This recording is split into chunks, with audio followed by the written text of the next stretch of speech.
Story 1.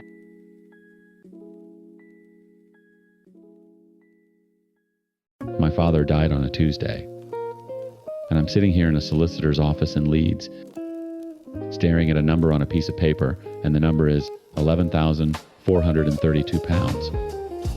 That's it. That's what's left.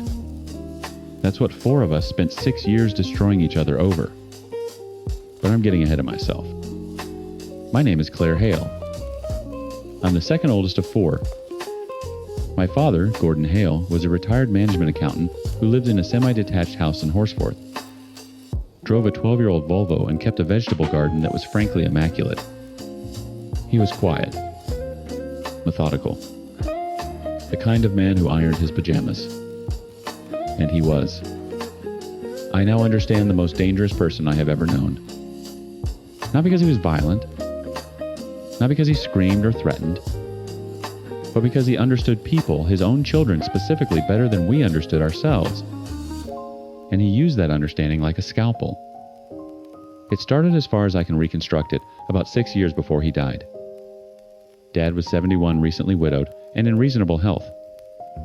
He called each of us, me, my older brother Martin, my younger sister Philippa, and the baby Owen, and told us he'd drawn up a new will. He said he wanted to be transparent. Said Mum's death had made him think about fairness. Then, he let the details slip. Not all at once. Never directly. A comment to Martin about how the house was worth more than people thought. A remark to Philippa about how he'd restructured some investments. A casual mention to Owen that he'd been speaking with his solicitor about equitable distribution.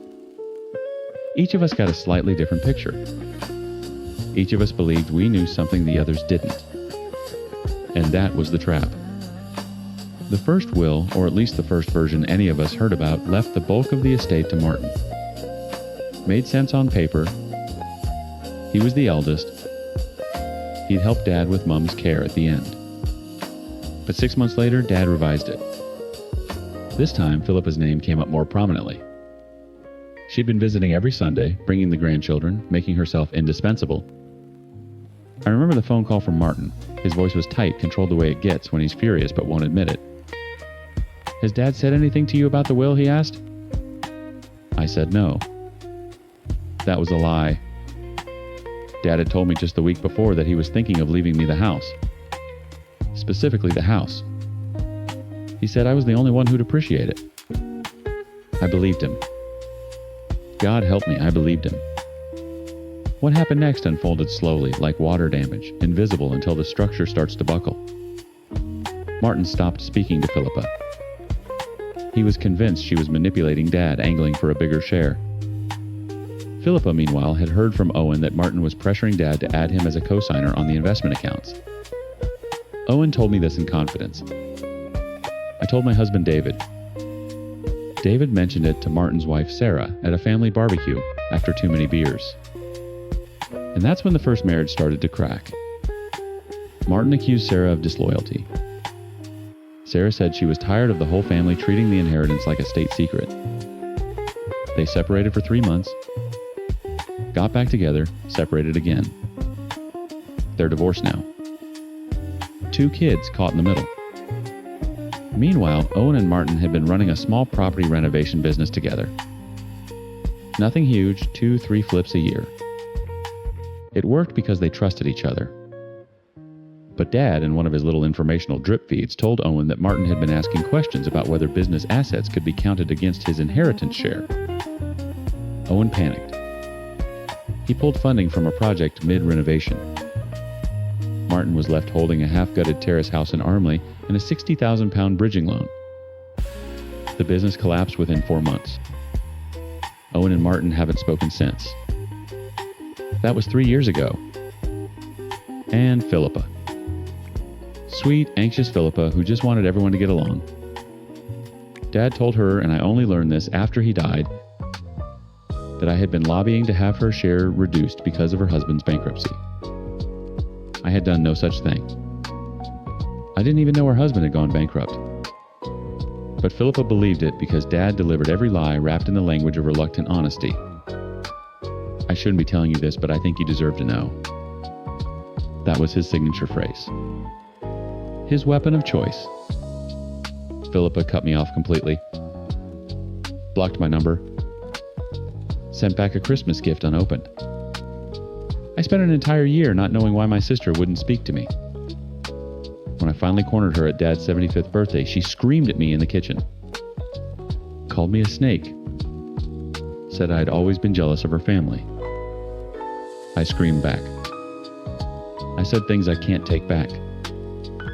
Things about her husband, about her choices, about the fact that she'd always been Dad's favorite and maybe that's why she was so desperate to protect her share. We were standing 3 feet apart, faces red, voices cracking, and Dad was in the next room. Sitting in his armchair, drinking tea. I think about that now and it makes me physically ill. Because he heard every word. He heard his daughters tearing each other apart over money he no longer had. And he just sat there, sipping his Yorkshire tea, proving his point.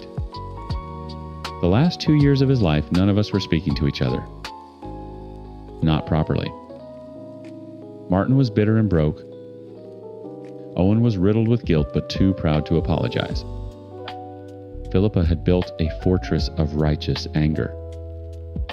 And me, I was just tired. Tired and suspicious of everyone. I started questioning David's motives. Wondering if he'd married me partly because of what my father might leave us. We went to couples counseling. The therapist said I had trust erosion. Trust erosion. That's a clinical term for what my father did to me. He died in his sleep. Peacefully, they said. The solicitor, a man named Granger, who'd clearly been expecting this moment, gathered us in his office. It was the first time all 4 of us had been in the same room in over a year. Martin sat by the door. Owen sat as far from Martin as possible. Philippa wouldn't look at me. Granger read the will. The final version. And it was almost comically simple. Everything split 4 ways equally, no conditions, no special bequests. No mention of the house, the investments, the accounts Dad had dangled in front of us like bait for 6 years. Then Granger told us the number. 11,432 pounds. Total estate value. The house had been remortgaged. The investments had been liquidated years ago, spent on what we still don't entirely know. Some of it went to charity. Some of it, I suspect, went to nothing at all. The point was never the money. Granger handed each of us a sealed envelope. Inside was a handwritten letter. Same letter, 4 copies. I've read mine so many times the creases are wearing through. It said I grew up watching my parents pretend to love each other while fighting over my grandfather's farm. I watched my mother's family disintegrate over 19 acres of land that wasn't worth the soil it sat on. I learned then that money doesn't corrupt love. It reveals that love was never there. I needed to know if my children were different. You weren't. I'm sorry for that. But I'm not sorry for finding out. He signed it Dad. Not Love Dad, just Dad. I sat in my car in that car park for 45 minutes. I didn't cry. I didn't call anyone. I just sat there, engine off, staring at a brick wall, trying to understand how a man could spend his final years conducting an experiment on his own children and call it truth-seeking. The thing is, and this is the part that keeps me up at night, he wasn't entirely wrong. We did turn on each other. We did choose money over loyalty. Every single one of us at some point made a calculation about what we stood to gain and what we were willing to sacrifice to get it. He predicted it all. Martin's pride, Owen's cowardice, Philippa's need for validation, my quiet, corrosive suspicion. But here's what my father got wrong and what I will carry to my own grave. We weren't monsters before we started. We were flawed, ordinary people who loved each other imperfectly the way families do. He didn't reveal our nature. He manufactured a crisis and then watched us drown in it. That's not insight. That's cruelty dressed up as philosophy. Martin and I have started talking again. Slowly. Carefully. Owen sent me a text last week, just a photo of his daughter's school play. No words. I sent back a heart emoji. It's not much. Philippa still won't answer my calls.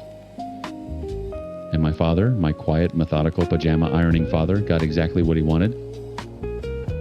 He proved his thesis. He died right.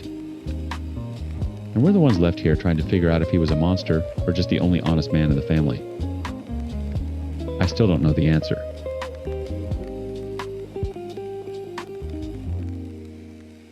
Story 2.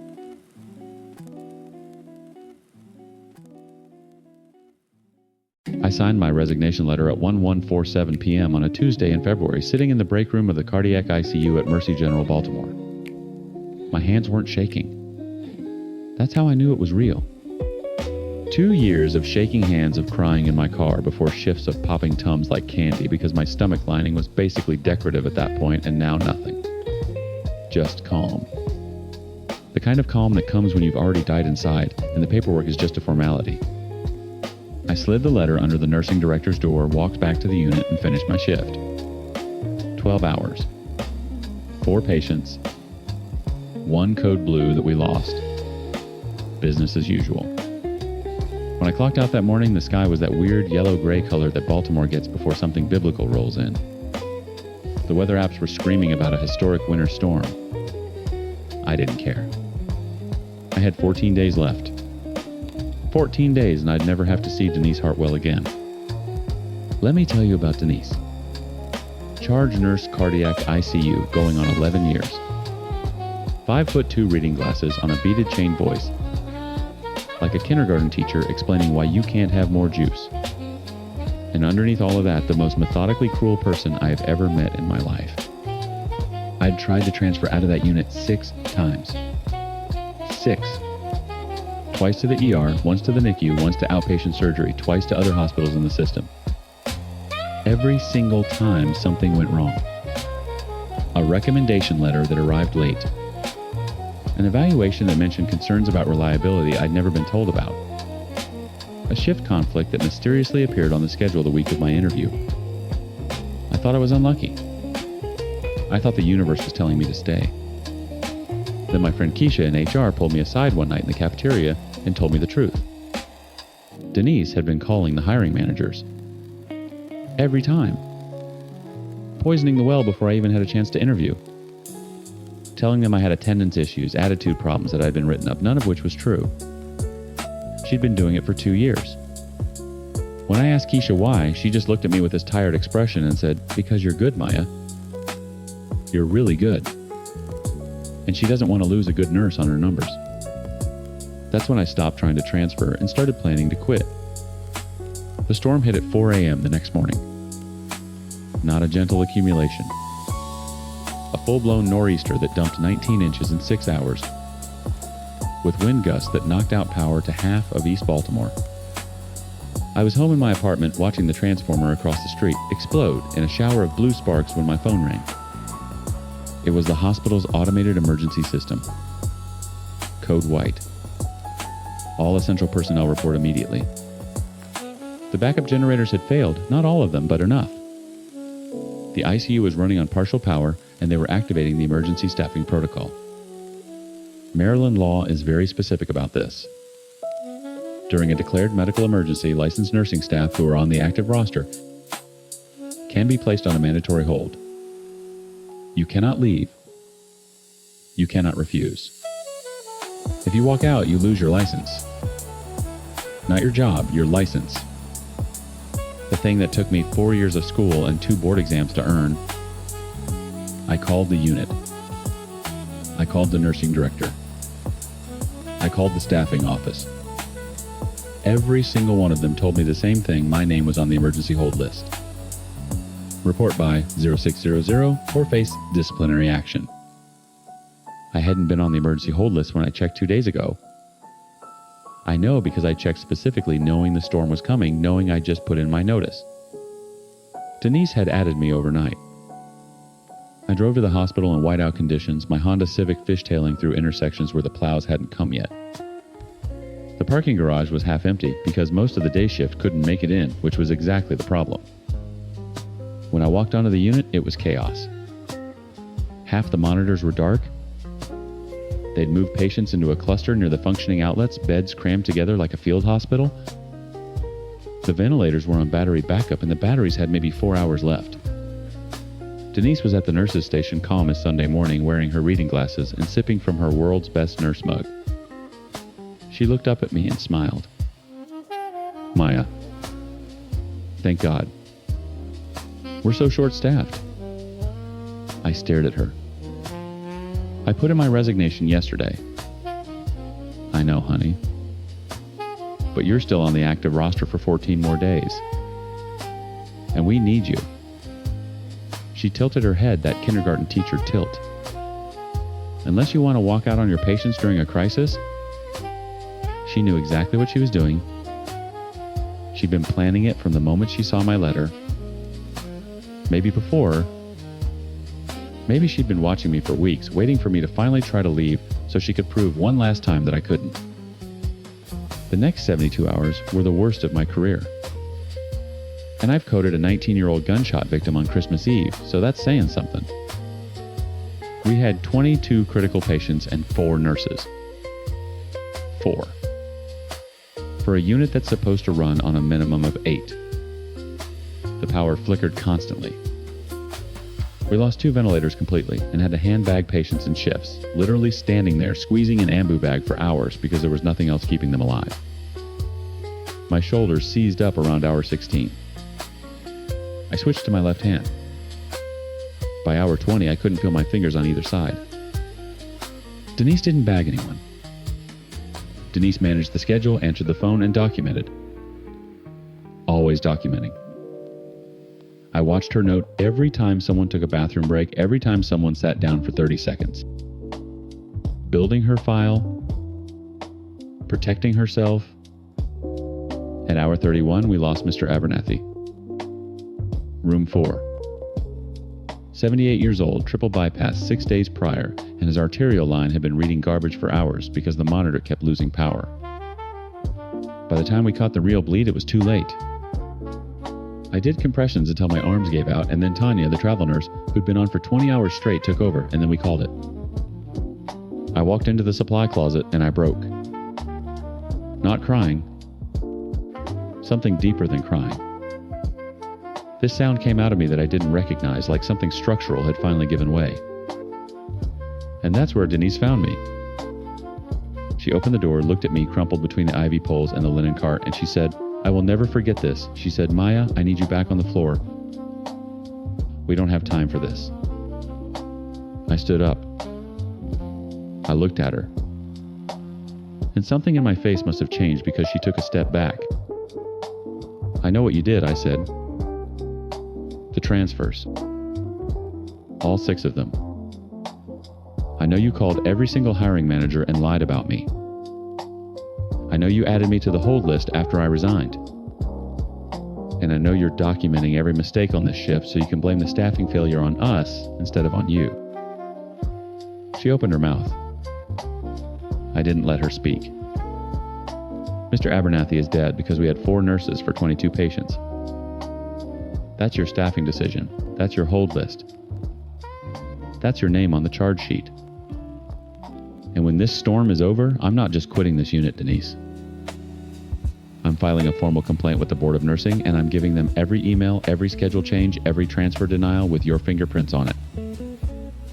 Keisha already pulled the records. Her face went white. Not angry white. Scared white. The reading glasses slid down her nose, and she didn't push them back up. You can't prove any of that, she whispered. Watch me, I said. And I walked past her back onto the floor because I still had patients who needed me. I I finished the 72-hour hold. All of us did. Tanya, Marcus, little Priya, who was 6 months out of nursing school and aged 10 years and 3 days. We kept 21 and 22 patients alive on half power with a skeleton crew, and when the National Guard finally cleared the roads and relief staff arrived, I walked out of that hospital without looking back. I filed the complaint. I filed it with the Board of Nursing, with hospital administration, and with a labor attorney named Dwight Simmons, who took one look at my documentation and said, "Oh, this is going to be fun." Denise was suspended pending investigation 3 weeks later.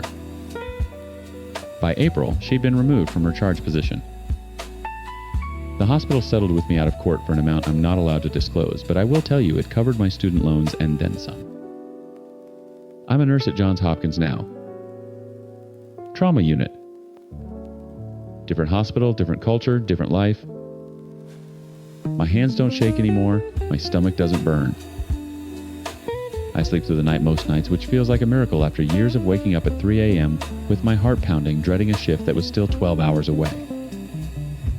But sometimes when the power flickers during a storm, I'm back in that supply closet. I'm back on my knees between the IV poles making that sound. And I think about all the nurses who are still trapped on units like mine was under people like Denise, who can't leave because someone made sure they couldn't. The system didn't save me. I saved myself. And that's the part that still makes me angry because I shouldn't have had to.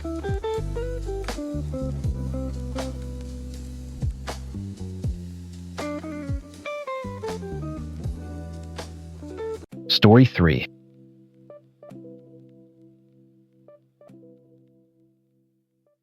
I handed my sister the spare key on a Tuesday night in March, and that single act of kindness became the worst decision I've ever made in my life. She showed up at my door with 2 suitcases, mascara streaked down her face, and her kids, my niece and nephew 7 and 9, half asleep in the backseat of her minivan. Derek had finally pulled the trigger on the divorce. She said she just needed a couple weeks to figure things out. A couple weeks. I remember those words exactly because I've replayed them in my head about 10,000 times since. My name's Marcus. I'm 34. I'm an electrician. I've owned my house in Columbus, a 3-bedroom ranch in Westerville since I was 28. Paid my mortgage on time every single month. Finished the basement myself.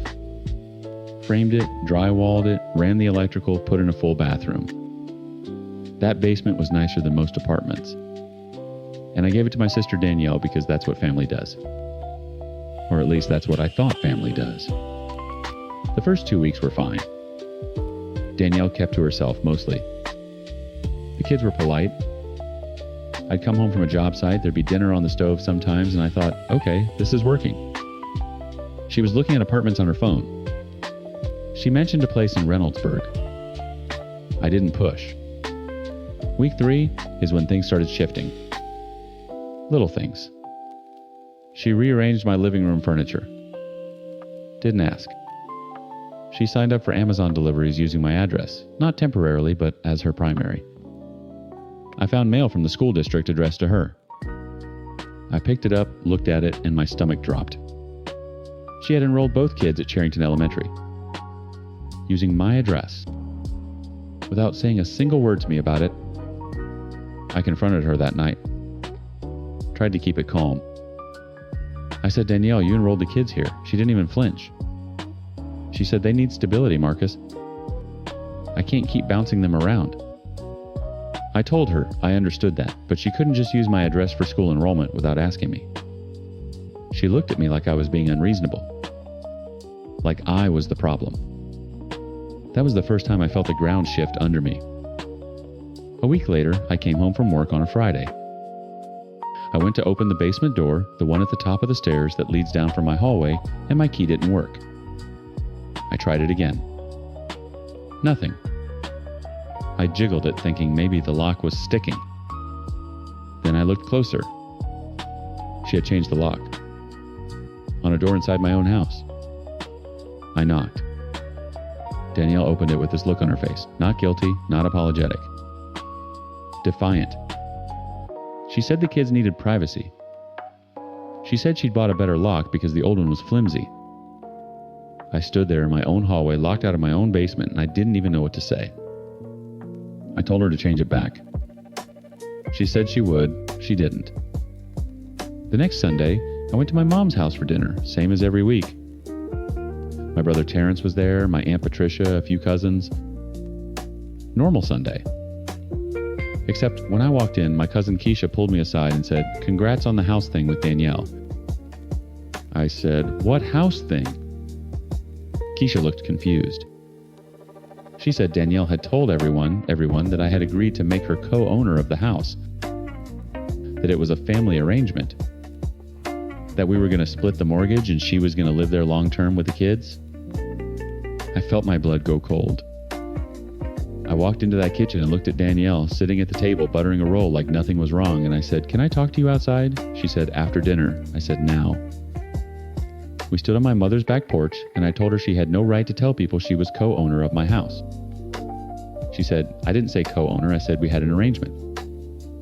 I said, "There is no arrangement. You're staying temporarily. You need to start looking for a place." She crossed her arms and said something I will never forget. "I'm not leaving, Marcus. The kids are settled. This is their home now too." I went to a lawyer the following Monday. His name was Greg Hauser, and he practiced tenant-landlord law out of a small office on East Broad Street. I sat across from him and explained the situation, expecting him to say something simple like, "Just tell her to leave." Instead, he leaned back in his chair and said, "How long has she been living there?" I said, "About 6 weeks." He nodded slowly. He said, "She's established residency. Under Ohio law, she's a tenant. Even without a lease. Even without paying rent. You can't just change the locks on her or throw her stuff out. You have to formally evict her." I sat there and stared at him. My own sister. In my own house. And I needed a court order to get her out. I filed the eviction notice. Danielle was served. And that's when the real war started. She called my mother crying. She called my aunts. She called everyone.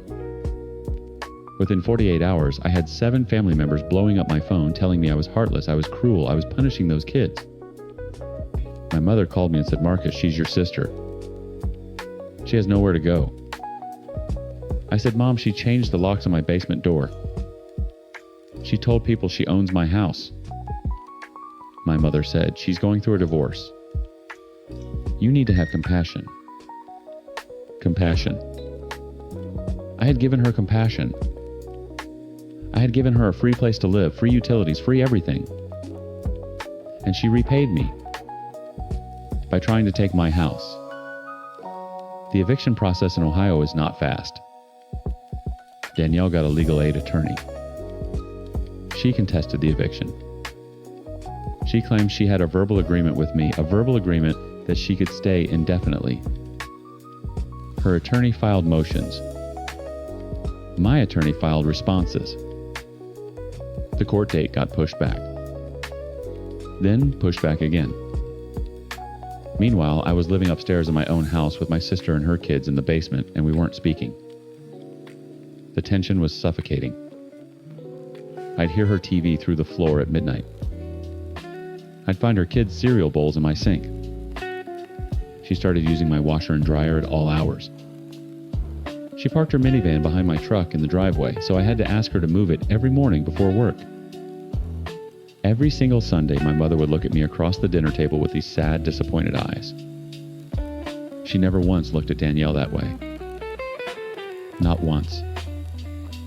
Terrence pulled me aside one Sunday and said, "Bro, just let her stay. It's not worth splitting the family over." I said, "She's trying to claim ownership of my house, Terrence. My house that I bought, that I pay for." He shrugged and said, "She's family." Family. That word became a weapon. Every time I tried to enforce a boundary, someone swung it at me like a bat. The court date finally came 4 months after I filed. 4 months of living in a Cold War inside my own home. I showed up with Greg. Danielle showed up with her legal aid lawyer. The judge reviewed everything, the lack of a lease, the lack of rent payments, the school enrollment. I never authorized the change locks. Danielle's lawyer tried the verbal agreement angle. The judge asked Danielle directly, did the plaintiff ever agree to a permanent living arrangement? Danielle hesitated. She looked at me. Then she said, he said I could stay as long as I needed. The judge looked at me. I said a few weeks. I never agreed to anything permanent. I never agreed to co-ownership. I never agreed to school enrollment. The judge ruled in my favor.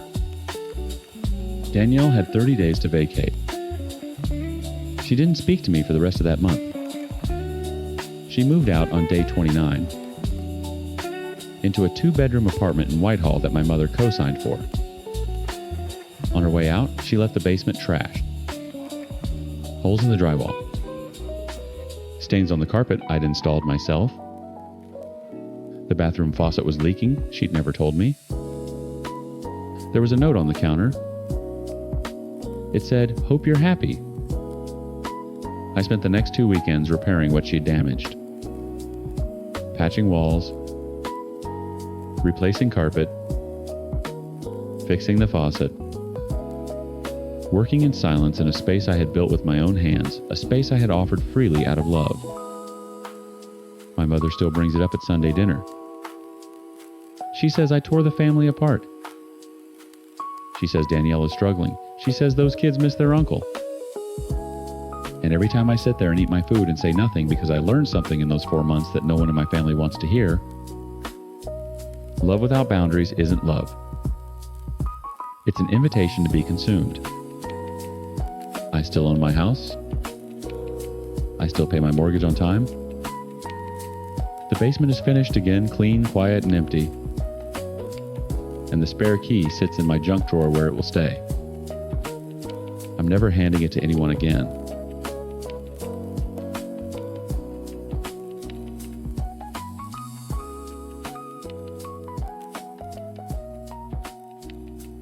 Story 4.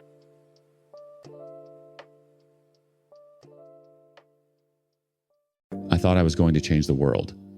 Or at least, one mid-sized tech company in Chicago's West Loop. Instead, I handed a monster a loaded gun and watched him shoot every person I was trying to protect. My name is Dana Whitfield. For 6 years, I was the HR director at Vantage Solutions' 240 employees Series C funding, the kind of place that had a kombucha tap and a mission statement about radical authenticity. I believed in that mission. I believed in it so hard that I didn't notice the man standing behind me, guiding my hand, pointing it exactly where he wanted. His name was Gerald Tate, CFO, and he played me like a piano. It started with a conversation in February, one of those casual, door half-open chats that Gerald was so good at. He leaned against my doorframe with his reading glasses pushed up on his forehead and said, "Dana, have you ever looked into full salary transparency? I've been reading about it. Buffer does it. Whole Foods used to do it. Seems like the kind of thing that aligns with our values." I remember my heart rate going up. Not from fear, from excitement. I'd been advocating for pay equity audits for 2 years and getting stonewalled by the executive team. And here was the CFO, the money guy, coming to me and saying the quiet part out loud. I thought I'd found an ally. I spent 6 weeks building the proposal. I researched every case study. I drafted communication plans, frequently asked questions, documents, manager talking points. I consulted with our employment attorney who raised concerns I carefully addressed. I built the whole thing like it was a dissertation defense. Gerald reviewed every draft. He made small suggestions, always reasonable, always supportive. Maybe we include total compensation, not just base salary. Bonuses, stock options, everything. If we're going to be transparent, let's really be transparent. I thought that was brave. It was surgical. The board approved it in April. Gerald voted yes enthusiastically. Our CEO, Martin, was lukewarm, but deferred to Gerald on financial matters and to me on culture matters. We announced it on a Monday. By Wednesday, every employee's full compensation package was visible on the company intranet. Name, title, department, base salary, bonus history, equity grants, all of it. The first 48 hours were almost euphoric. People on Slack saying things like, "Finally, and this is what real transparency looks like." I got emails from other HR professionals asking how we did it. A reporter from Fast Company reached out. Then people started actually reading the numbers. It hit like a wave. Not all at once, but in these rolling shocks that moved through the building floor by floor.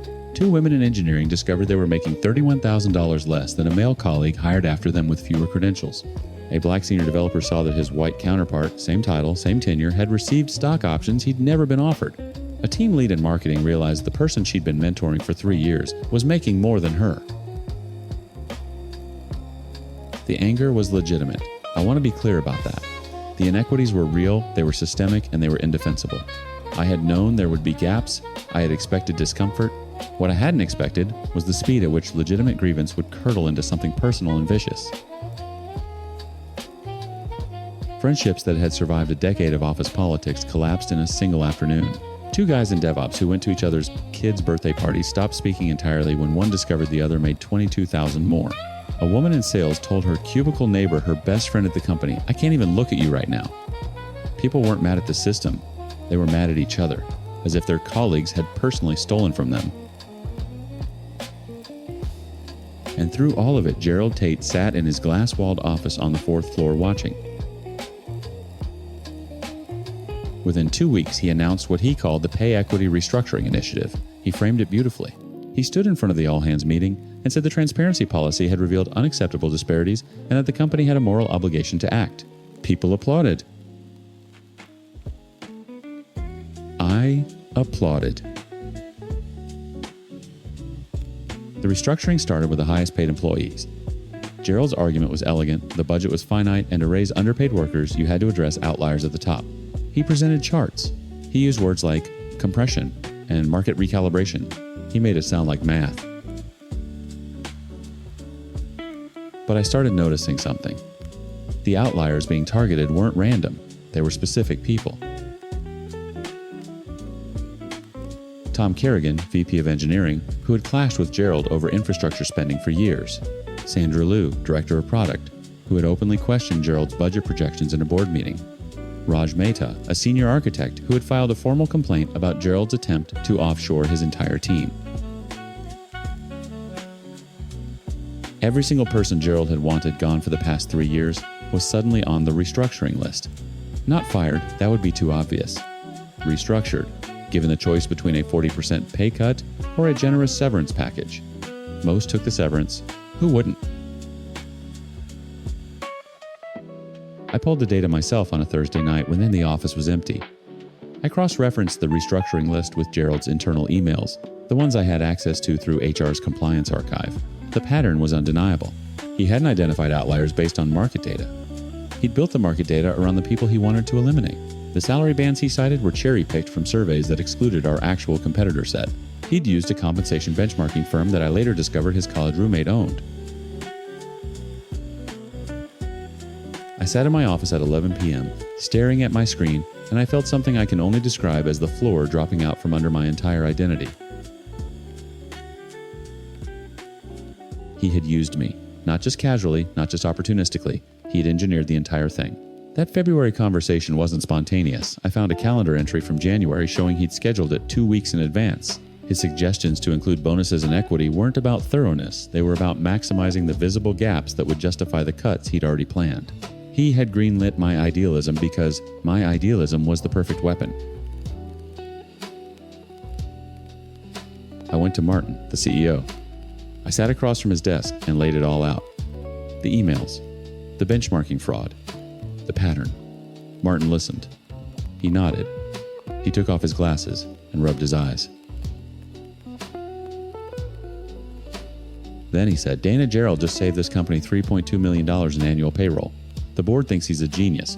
Fast Company is writing a profile about our transparency initiative." "What exactly do you want me to do with this?" I said the right thing. He said the right thing is keeping 200 people employed. Gerald's restructuring did that. If you blow this up, we lose the narrative, we lose board confidence, and we lose the company. He wasn't wrong about the math. He was wrong about everything else. But I sat there and I realized something that made me physically sick. I had no leverage.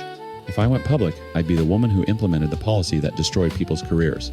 Gerald would deny everything. The benchmarking data would be scrubbed. and I'd be the scapegoat, the naive HR lady who didn't think it through. Gerald had built the trap so that exposing him meant exposing myself. I resigned on a Friday. Quietly. No dramatic exit. No whistleblower complaint. I told myself I'd file one later when I had distance, when I had a lawyer, when I was ready. It's been 14 months. I haven't filed anything. Gerald Tate was promoted to COO last September. He gave a keynote at a workforce equity conference in October. I watched the clip online. He talked about courageous leadership and the moral imperative of transparency. The audience gave him a standing ovation. Tom Kerrigan is doing contract work now. Sandra Liu left tech entirely. Raj Mehta moved his family to Bangalore because the severance ran out and the job market here treated him like damaged goods. These were good people. Talented people. People who trusted that the system I helped build would protect them. And me, I'm consulting now, independent. I help companies build equitable compensation frameworks. The irony isn't lost on me. Sometimes clients ask me about salary transparency, whether they should do it. I always say the same thing: transparency isn't the problem. The problem is assuming that the person handing you the flashlight doesn't already know exactly what it's going to illuminate and exactly who's going to be standing in the dark when the light moves on. I was the flashlight.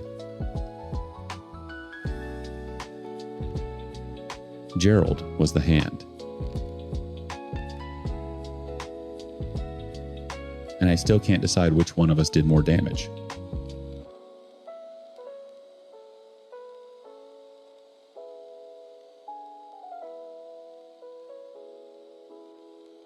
Story 5.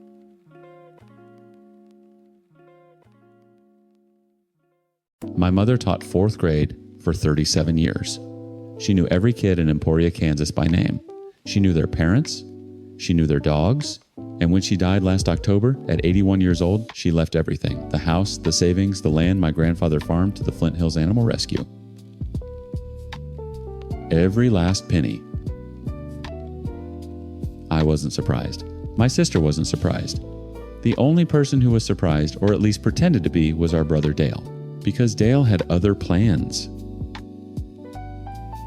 Let me back up. There were 3 of us. Dale was the oldest, 56, a real estate agent who hadn't closed a decent deal in years. Then there was me, Karen, 52, living in Topeka, working as a paralegal, and our youngest brother Mitch, 48, down in Wichita, running a small HVAC company. We weren't a close family. I won't pretend we were. But we loved our mother, and we understood her. She was a woman of conviction. She told us years ago, that she wanted her estate to go to the shelter. She volunteered there every Saturday until she couldn't walk anymore. She had it written into a proper will drafted by her attorney, Martin Griggs, in 2019. We all knew about it. Dale knew about it too, but knowing and accepting are 2 very different things. Mom got sick in March, pancreatic cancer. By May, she was homebound. Dale lived closest, just 12 minutes from her house, so he stepped in as her primary caretaker. At first, I was grateful. I drove down every other weekend. Mitch came up once a month, and Dale handled the day-to-day. Meals, medications, doctor's appointments. He seemed devoted. He seemed like the brother I always wished he'd been. I should have known better. By July, things started shifting. I'd call Mom and Dale would answer her phone. He'd say she was sleeping or she was having a bad day or the doctor said too much stimulation wasn't good for her. I believed him at first. She was dying. I understood that some days were worse than others. But then I drove down unannounced one Saturday in August, and Dale met me at the front door like a bouncer at a nightclub. He said Mom wasn't up for visitors. Visitors? That's what he called her own daughter. I pushed past him and found her sitting in the living room alert, watching Jeopardy, looking confused about why I hadn't been around. She said she'd been asking for me. She said Dale told her I was too busy to come. My blood went cold. I confronted Dale in the kitchen. He got defensive immediately, said I was being dramatic, said he was protecting Mom from stress, said I didn't understand the burden of being there every single day. And then he said something I'll never forget. He said, "You think it's fair that everything goes to a bunch of stray dogs when I'm the one wiping her chin?" That's when I understood. This wasn't about caregiving. This was about money. Mom died on October 9th. Quietly. In her sleep. Dale was the only one there. He called me at 6 in the morning, and by the time I arrived at noon, he'd already contacted a locksmith to change the locks on her house. He said it was for security. Security from what? From whom? 3 days after the funeral, Dale walked into the Leon County Probate Court with a handwritten will, dated October 6th, 3 days before Mom died. It named him as sole beneficiary of everything. The house, the savings account, the 40 acres of farmland, her car, her jewelry, everything. It cut me out, it cut Mitch out, and it revoked the bequest to the animal shelter entirely. He stood there in his cheap suit with his jaw set like he was doing something righteous, and he told the court that Mom had changed her mind at the end, that she'd realized her family should come first, that she'd asked him to write it out for her and she'd signed it. I sat in that courtroom and I felt my hands shaking. Not from grief, from rage. I called Mitch that night. He was stunned. Not because Dale was capable of something like this, we both knew he was, but because of the audacity. The sheer, brazen audacity of producing a handwritten will for a woman who could barely hold a spoon in her final weeks. I told Mitch I wanted to contest it. He said he'd split the legal costs with me. And then I did what any paralegal worth her salt would do. I started pulling documents. I got copies of Mom's 2019 will from Martin Griggs. I got copies of her signature from her bank, her insurance forms, her tax returns, and then I compared them to the signature on Dale's handwritten will. It wasn't even close. Mom's real signature had a distinctive loop on the K in her last name, Kowalski, a loop she'd made the same way for 60 years. The signature on Dale's will had no loop. The pen pressure was wrong. The slant was wrong. It looked like someone had practiced her signature but learned it from a photocopy, not from watching her write. I hired a forensic document examiner out of Kansas City. Her name was Dr. Linda Pratt, and she'd testified in over 200 cases. She took one look at the will and told me off the record that it was almost certainly not written by the same person who produced the known exemplars. On the record, her report was devastating. She identified 11 points of divergence. 11, but that was just the signature. The content of the will was suspicious too. It used legal language. Mom would never have known phrases like, "I hereby revoke all prior testamentary instruments," and "per stirpes." My mother was a school teacher, not a lawyer. She would have said, "I want Dale to have the house." She wouldn't have written something that read like it was copied from a template. Because it probably was. We filed the contest in November. Dale hired an attorney, a guy named Rick Fenton, who was known around town for taking cases nobody else would touch. Rick argued that the handwritten will was valid under Kansas holographic will statutes, that Mom was of sound mind, and that she had every right to change her beneficiary. Meanwhile, Dale had already listed the house with his own agency. He'd already started showing it. He'd contacted a land broker about the 40 acres. He was liquidating our mother's life before the legal challenge was even heard. The judge issued a temporary restraining order, freezing the estate. Dale was furious. He called me screaming, saying I was trying to steal from our dead mother. The irony was so thick I could have choked on it. The deposition was where everything broke open. Dale sat across the table from my attorney and she asked him a simple question. During the months of July through October, did you restrict access to your mother? He said no. So she played the recordings. See, what Dale didn't know was that Mom's neighbor, Phyllis Underwood, had been keeping a log. Phyllis had tried to visit Mom 9 times between July and October. Every single time, Dale turned her away. Phyllis had also recorded 2 phone calls where Dale told her, and I quote, "Mom doesn't want to see anyone right now. Doctor's orders."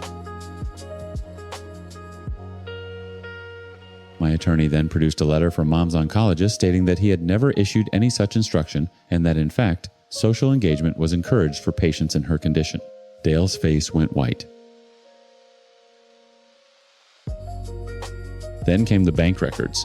In the 3 months before Mom's death, Dale had withdrawn over $14,000 from her checking account using a power of attorney she'd signed back when she first got diagnosed, before she knew what he was. Cash withdrawals, every one of them. No receipts, no documentation. When asked what the money was for, Dale said household expenses and medical supplies. $14,000 in household expenses for a woman who weighed 93 pounds and ate soup. The judge ruled in February. The handwritten will was declared invalid. The forensic evidence was compelling. The isolation pattern established undue influence, and the financial irregularities painted a picture that no reasonable person could ignore. Mom's 2019 will was upheld. Everything went to the Flint Hills Animal Rescue just like she wanted, but the judge didn't stop there. He referred the case to the county attorney's office for investigation of potential elder abuse, fraud, and forgery. As of today, Dale is facing criminal charges. His real estate license is under review. His wife left him in March. He's living in a rental off Highway 50, and the last I heard, he couldn't afford Rick Fenton anymore. Mitch and I don't talk about it much. There's nothing to celebrate.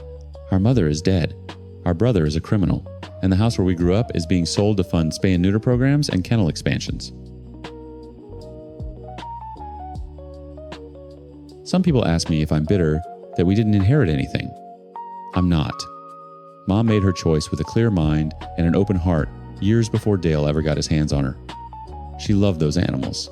She loved that shelter. And she loved us enough to believe we'd be okay without her money. She was right about us. She was wrong about Dale. But then again, mothers usually see the best in their children, even the ones who don't deserve it.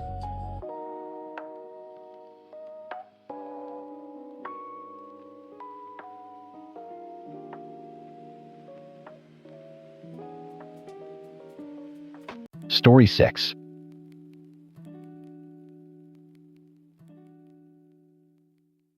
I spent 31 years measuring other people's land for a living. 31 years of transit levels, chain measurements, plat maps, and iron pins driven into red Tennessee clay. I've settled more boundary disputes than most lawyers in this county have even heard of. So when I tell you I know where my property line is, I need you to understand I don't think I know. I know.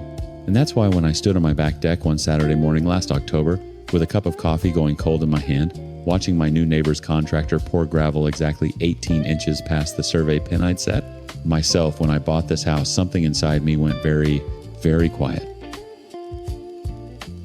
Not angry, not yet, just quiet. The way a man gets quiet when he realizes someone has made a terrible mistake about who they're dealing with. My name's Earl Tatum. I'm 64 years old. I retired 2 years ago to a quiet street in a planned community outside Maryville, Tennessee. 12 houses on a cul-de-sac, nice lots, mountain views, an HOA that was supposed to keep things orderly. I picked this place because I wanted peace. I want you to remember that. I wanted peace. They chose war. Her name was Denise Calloway. Moved in next door in August. Pleasant enough at first, waved from her car, brought over a loaf of banana bread that was honestly pretty good. She was widowed, mid-50s, drove a white Tahoe that she said was too wide for her driveway. That should have been my first clue. Within 6 weeks of moving in, she had a contractor out there widening the right side of her driveway. No permits pulled, I checked. No survey ordered, I checked that too. Just a guy with a bobcat pushing my grass back and laying crush and run gravel like he owned the place. I walked over calm a Sunday morning and I said, "Denise, I think your guys crossed over onto my lot." She smiled at me the way you'd smile at a confused old man and said, "Oh, Earl, I had it checked. That's my property line right there by the downspout." It wasn't. I went home, pulled my original survey from closing, and walked the pins with a metal detector, just to be thorough. Every single pin was exactly where it should be. Her driveway extension crossed my property line by 18 inches along a 40-foot stretch. That's 60 square feet of my land, covered in her gravel being driven on by her Tahoe. I documented everything. Photographs with a measuring tape, GPS coordinates. I even pulled the county GIS overlay on my laptop and screenshot it with the encroachment highlighted. Then I did what you're supposed to do. I went to the HOA. I submitted a formal complaint with all my documentation. Clear, professional, airtight. The kind of packet that would make a title attorney weep with joy. 2 weeks later, I got a form letter back. After review, the board has determined that no violation has occurred. The matter is considered closed. No explanation, no site visit, no independent survey, just closed. I made some phone calls, asked around, and that's when my neighbor, Bill Hensley, 3 doors down, told me what everybody on the street apparently already knew. Denise Calloway was the sister of Rick Calloway.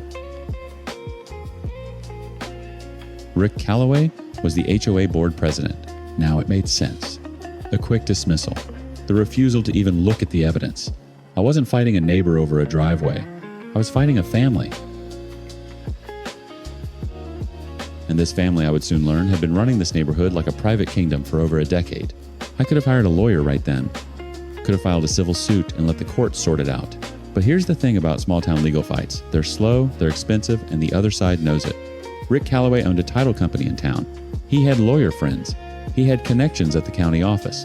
A simple encroachment suit could drag out for 2 years and cost me $40,000. I decided to take a different approach. I decided to do what I'd done for 31 years. I decided to survey. I started with the public records. County Register of Deeds, plat books, subdivision covenants, the original development plan from 1987 when this neighborhood was built. I spent 3 weeks in that records office, and the clerk started leaving a chair out for me by the microfiche machine. And that's where I found it. Buried in the original subdivision plat recorded in 1987 was an easement clause, a utility and drainage easement that ran along the east side of every lot on our street, 10 feet wide. The clause explicitly stated that no permanent or semi-permanent structure, including, but not limited to, fences, walls, or paved surfaces, could be placed within the easement without written consent from the original developer and all adjacent property owners. Denise's driveway extension sat squarely inside that easement. Not just on my property, inside a legally protected easement that had never been vacated or amended. But I wasn't done. Not even close. I bought a drone. A good one with a high-resolution camera and GPS mapping capability. I'm a surveyor. I learned to fly it in about 2 days. I mapped every property line on the street from the air, overlaid the images with the recorded plat, and compared them to the current fence lines and structures. What I found made me sit down at my kitchen table and stare at the wall for a long time. 7 properties on our street had encroachments. 7. Fences moved, sheds built over lines, a retaining wall that consumed nearly 3 feet of a neighbor's lot. And every single encroachment benefited either Rick Calloway, Denise Calloway, or Rick's son Tyler, who owned a rental property at the end of the cul-de-sac. Over the years, through a combination of moved fences, ignored complaints, and an HOA board that rubber-stamped everything, the Calloway family had effectively stolen land from 7 different homeowners. Small amounts, a foot here, 2 feet there. Nothing dramatic enough for anyone to fight over individually, but collectively, it was a pattern. It was systematic. And with Rick running the HOA and his connections at the title company, nobody had ever pushed back hard enough to expose it. I compiled everything into a single document. 63 pages. Survey data, aerial photography, plat overlays, recorded easements, and a timeline of HOA complaints that had been dismissed without investigation. I made 12 copies. Then I called a meeting. Not an HOA meeting. I wasn't going through Rick's board. I went door to door and personally invited every homeowner on the street to my living room on a Tuesday night. I told them I had something they needed to see. 9 of the 12 households showed up. Rick Calloway was not among them. Denise wasn't either. I laid it all out. The maps, the photographs, the easement clause, the pattern. I watched my neighbors' faces change as they realized what had been done to them. Martha Gaines, an 80-year-old widow at the end of the street, started crying when she saw that Rick's son's fence had taken nearly 2.5 feet of her backyard land her husband had gardened before he died. That moment right there. That's when it stopped being about my 18 inches of gravel.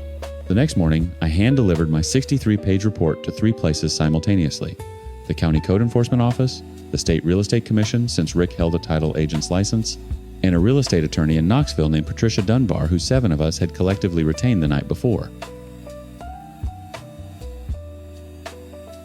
Things moved fast after that. Code enforcement cited Denise for the unpermitted driveway construction and the easement violation. She had 30 days to remove it or face daily fines. The State Commission opened an investigation into Rick's title company after I showed them that several of the encroachments coincided with property transfers. His company had handled transfers where the surveys appeared to have been conveniently adjusted. Patricia filed a consolidated civil action on behalf of all 7 affected homeowners seeking removal of encroachments, damages, and a full forensic resurvey of every lot on the street. Rick Calloway resigned from the HOA board 11 days after I delivered the report. He didn't make a statement, just a one-line email to the membership. Denise put her house up for sale before Christmas, though I heard it's been sitting on the market because, funny thing, the title work keeps coming back with issues. Tyler's rental property got flagged by the county assessor for a shed built without permits on land that wasn't his. The new HOA board ordered an independent survey of the entire subdivision. Every single encroachment I identified was confirmed. Every one. Martha Gaines got her 2.5 feet back. She planted tomatoes there this spring. Told me her husband would have liked that. As for me, I stood in my yard on a cool morning in March and watched a contractor scrape 60 square feet of gravel off my property and haul it away in a dump truck. 18 inches. That's all it was. 18 inches of red Tennessee clay that somebody thought an old retired surveyor wouldn't notice. They measured me wrong. And in my line of work, that's the one mistake you don't get to make twice.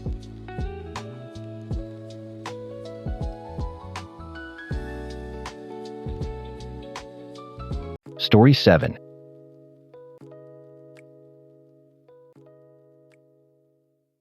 I know what you all think of me. I'm the wedding planner who almost ruined a bride's big day.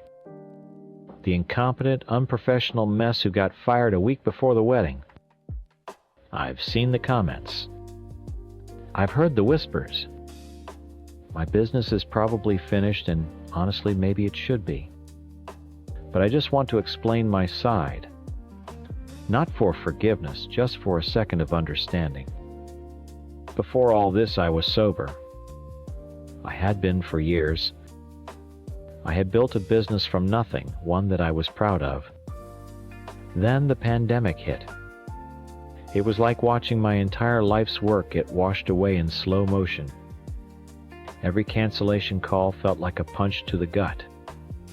The savings drained, the phone stopped ringing, and the silence in my apartment got louder and louder.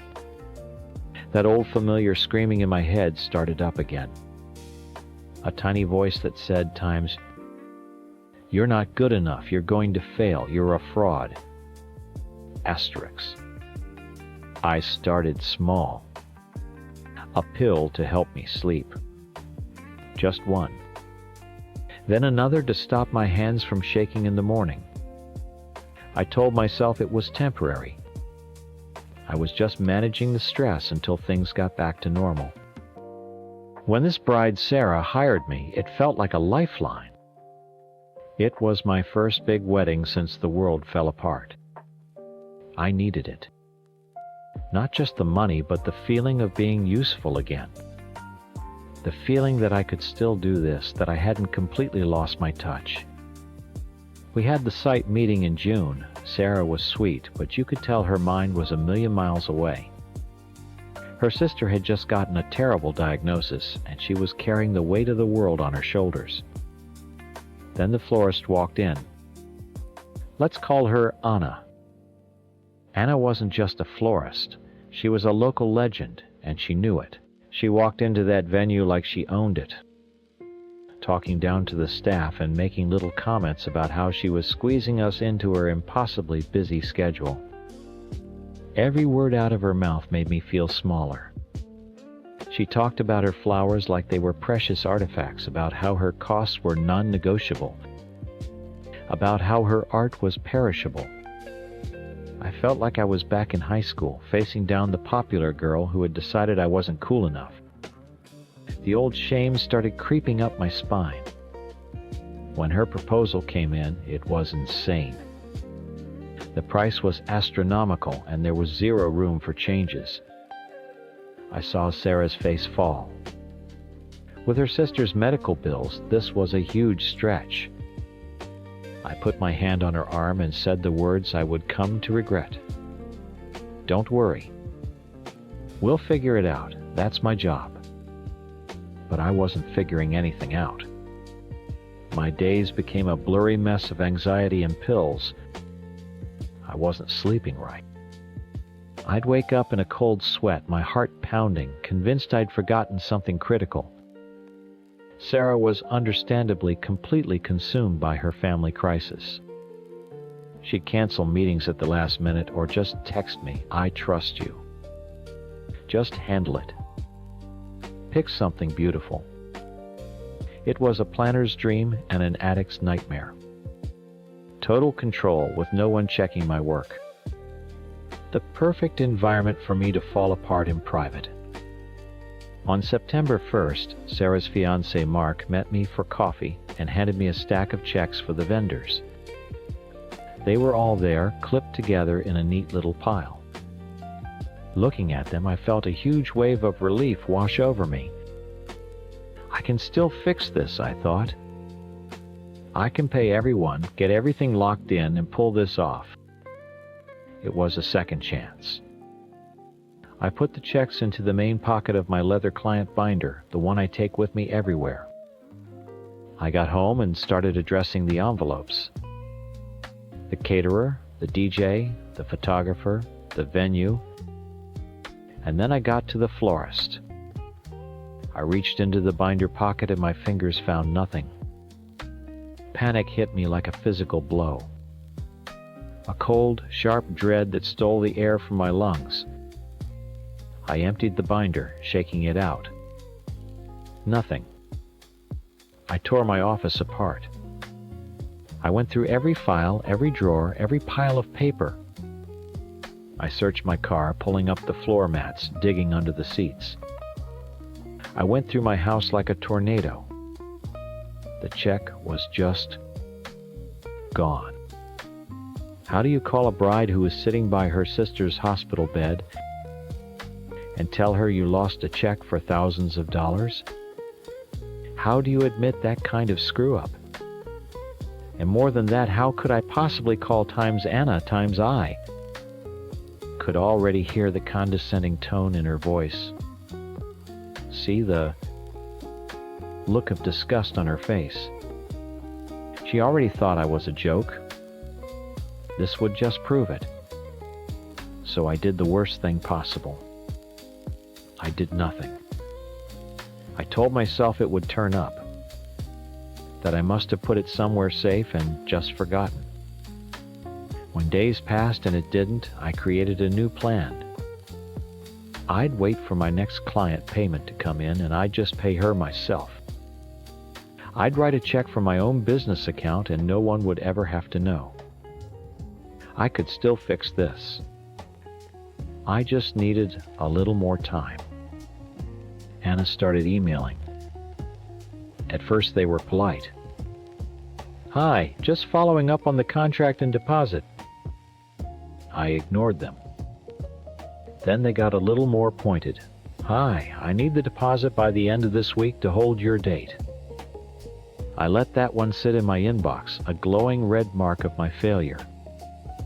I was playing a stupid, desperate game of chicken, praying for a miracle. Every morning I woke up with a knot of dread in my stomach, and every night I took something to knock myself out so I wouldn't have to think about it. I was living on a knife's edge, and I knew it couldn't last. The wedding was getting closer and closer. My whole body was buzzing with a constant low-level panic. Then, exactly 1 week before the wedding, my phone lit up. It was a text from Sarah. My heart stopped. I knew before I even read it that it was over. Her message was simple. "Hey, just spoke to Anna to confirm the flower delivery times. She said she was never booked. I think there's been a misunderstanding. Can we all hop on a quick Zoom call to sort it out?" That text message sat on my screen, a glowing little bomb. My first thought was a stupid, childish one, times I can just not answer asterisk. I could throw my phone in the river and disappear. But I'm an adult. I'm a business owner. So I took a pill to steady my hands and typed back, "Of course, send me a link." The half hour before the call was the longest of my life. I put on a nice blouse, did my makeup, and tried to look like the capable professional I was pretending to be. I rehearsed my lines. It was a simple miscommunication. A dropped ball. An oversight in her office. I could spin this. I had to spin this. When I logged into the Zoom, their faces popped up 2 little boxes of judgment. Sarah looked tired and worried, her brow furrowed. Anna looked perfect. She had on bright red lipstick and her hair was immaculate. She held a big mug of coffee in both hands and smiled a tight, sharp little smile. She was ready for war. I started first trying to control the narrative. Sarah, Anna, thanks for hopping on. I'm so sorry for the confusion. It looks like there was an administrative oversight on our end, Anna. I have the payment right here ready to go. We just need to get the contract finalized. I tried to sound breezy and in control, like this was a boring piece of paperwork we just had to get through. Anna just stared at me. She took a slow sip of her coffee. Then she let out a small, sharp laugh. It wasn't a friendly sound. An oversight, is that what we're calling it? My blood ran cold. I've been emailing you for almost 2 months, she said, her voice dangerously calm. My office manager has called you. You don't book a florist of my caliber with a week to go and call it an oversight. That's not how this works. I saw Sarah's eyes dart between us. I had to try again. I understand your frustration, Anna, but my focus has been entirely on Sarah and her family situation. Things have been chaotic. I was simply waiting for the final go-ahead. That's when Anna put her mug down. She leaned into the camera and her smile was gone. You know, I asked around about you after our meeting in June. The name sounded familiar. And then I remembered the wedding at the Grand Hotel a few years back. The bride with cancer. I stopped breathing. It felt like she'd punched me through the screen. That was my lowest point before I got sober the first time. A mistake that has haunted my nightmares for years. You forgot to book the transportation for her entire family, Anna said, her eyes locked on mine. She wasn't even looking at Sarah anymore. This was for me. They were all flying in to see her get married before she started chemo, and they were stranded at the airport. All because you were, what was the word they used, disorganized. Unresponsive. I couldn't speak. My throat was closed tight. All I could see was Sarah's face in the other box, her expression slowly crumbling as she understood. This wasn't a mistake. This was a pattern. So don't you dare sit there in your pretty blouse and tell me this was an oversight. Anna spat. You are incompetent.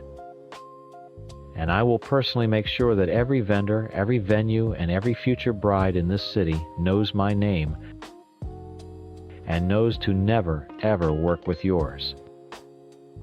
That was it. The kill shot. I looked at Sarah. Tears were silently rolling down her cheeks.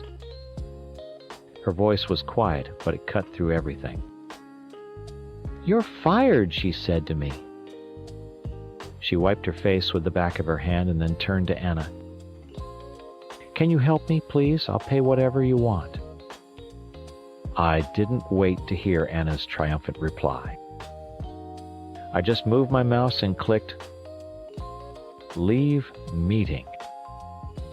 The screen went blank, showing only my own reflection.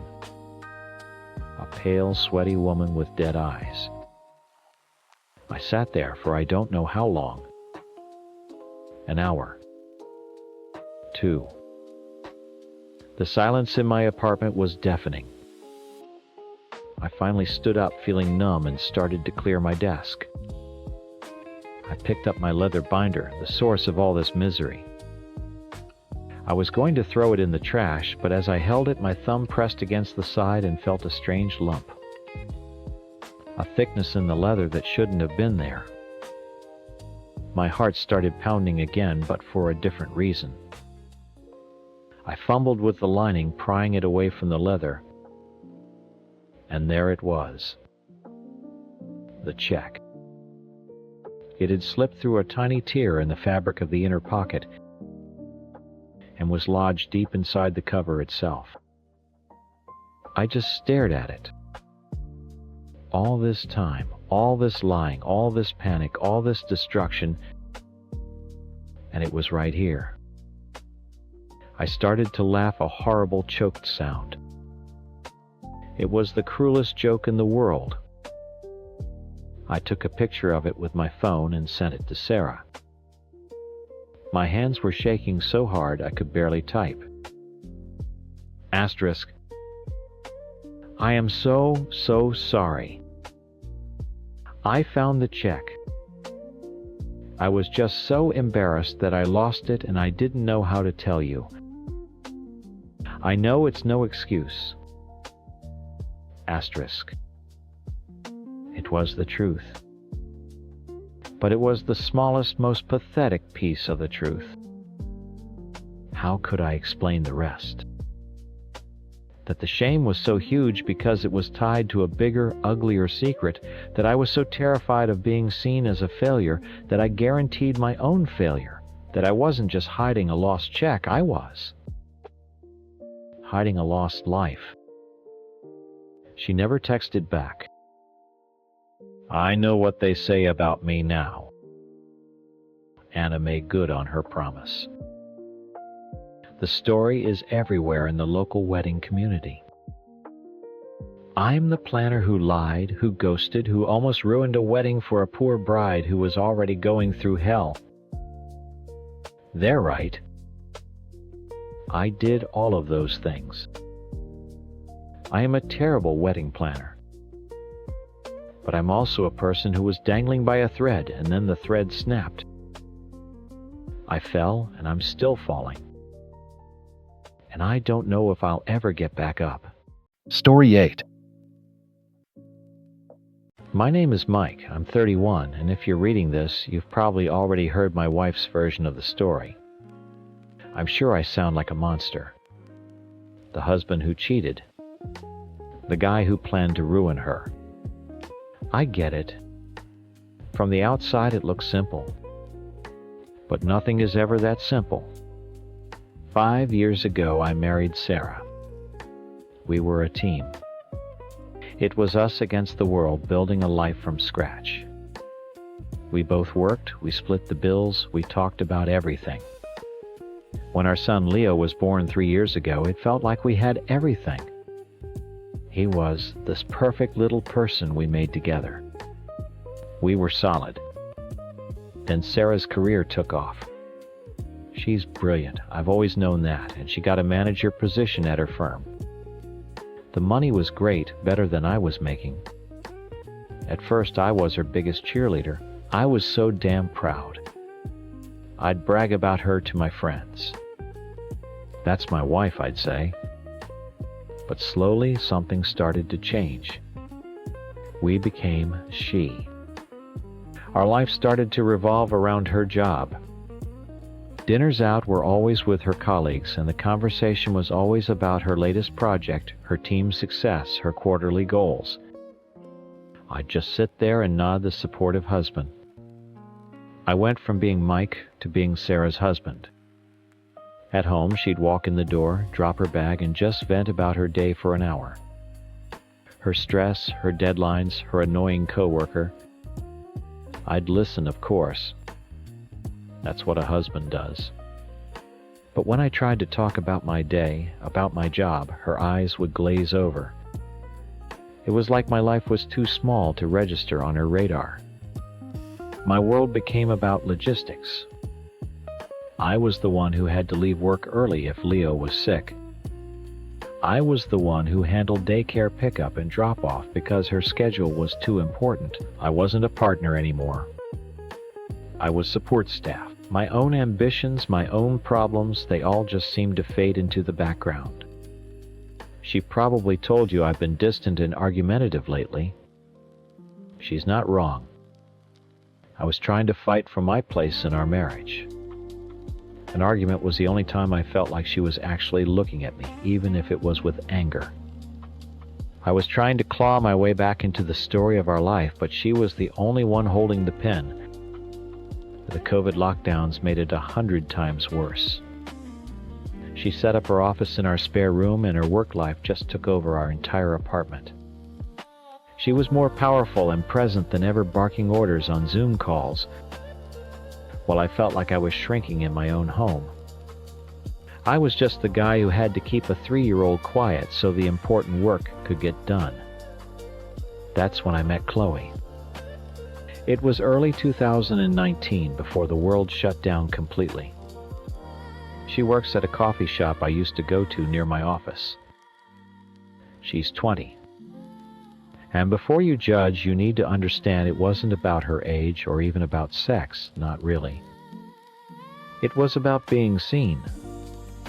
When I talked to her, she actually listened. She'd ask me about my job, like it mattered. She laughed at my stupid jokes. She looked at me like I was a man, not just an accessory to a successful woman. With her, I felt like the main character for the first time in years. It was a relief. It was a pathetic, selfish relief, but it felt like breathing after being underwater for too long. The fighting with Sarah got worse. It was always about something small, me leaving a dish in the sink or being 5 minutes late to pick up Leo. But it was never about the dish. It was about her thinking I wasn't pulling my weight, that I wasn't living up to the standards she had set for our life, or times her times life. Last week we had a really bad one. I don't even remember what started it. It ended with her saying something like, "I don't know what your problem is, but you need to figure it out. I don't have time for this." She went to bed and I just sat in the living room in the dark. I felt completely invisible. Empty. I opened my laptop and just started browsing online. I ended up on Quora on one of those "what's the most messed up thing you've ever thought about" threads. And I just started typing. It was like poison draining out of me. I wrote about the affair. I wrote about how trapped I felt. And then I started building a fantasy. A world where I wasn't the loser. A world where I was the one in control. I wrote out this whole crazy plan. What if I was the one who left? What if I could take Leo, drain our accounts, and leave times her times with nothing? Who would win then? It was a power trip. A stupid late-night scream into the void. To make it feel more real, to make my fantasy of having power feel solid for just 1 second, I used our full names. Sarah's. Leo's. It was a horrible thing to do, but in that moment it made me feel like I had some control over a life that felt like it was spinning away from me. I finally finished writing around 3 a.m. and felt sick to my stomach, but also exhausted. I stumbled into bed and fell asleep. I didn't think about it again. The next morning felt normal. Too normal. I got up, made coffee, got Leo his favorite cereal. Sarah was in the shower getting ready for work. I left my laptop open on the kitchen island, still on that Quora page. It wasn't a trap. It wasn't a plan. It was just a stupid, careless mistake. Proof of just how tired and checked out I was. I was in Leo's room helping him put on his shoes when I heard the water in the shower turn off. A few minutes later, I walked back into the kitchen, ready to start the usual morning rush of getting everyone out the door. But it was quiet. Sarah was standing by the island, her back to me. She was still in her towel, her hair dripping onto the floor. She wasn't getting her coffee. She wasn't checking her phone.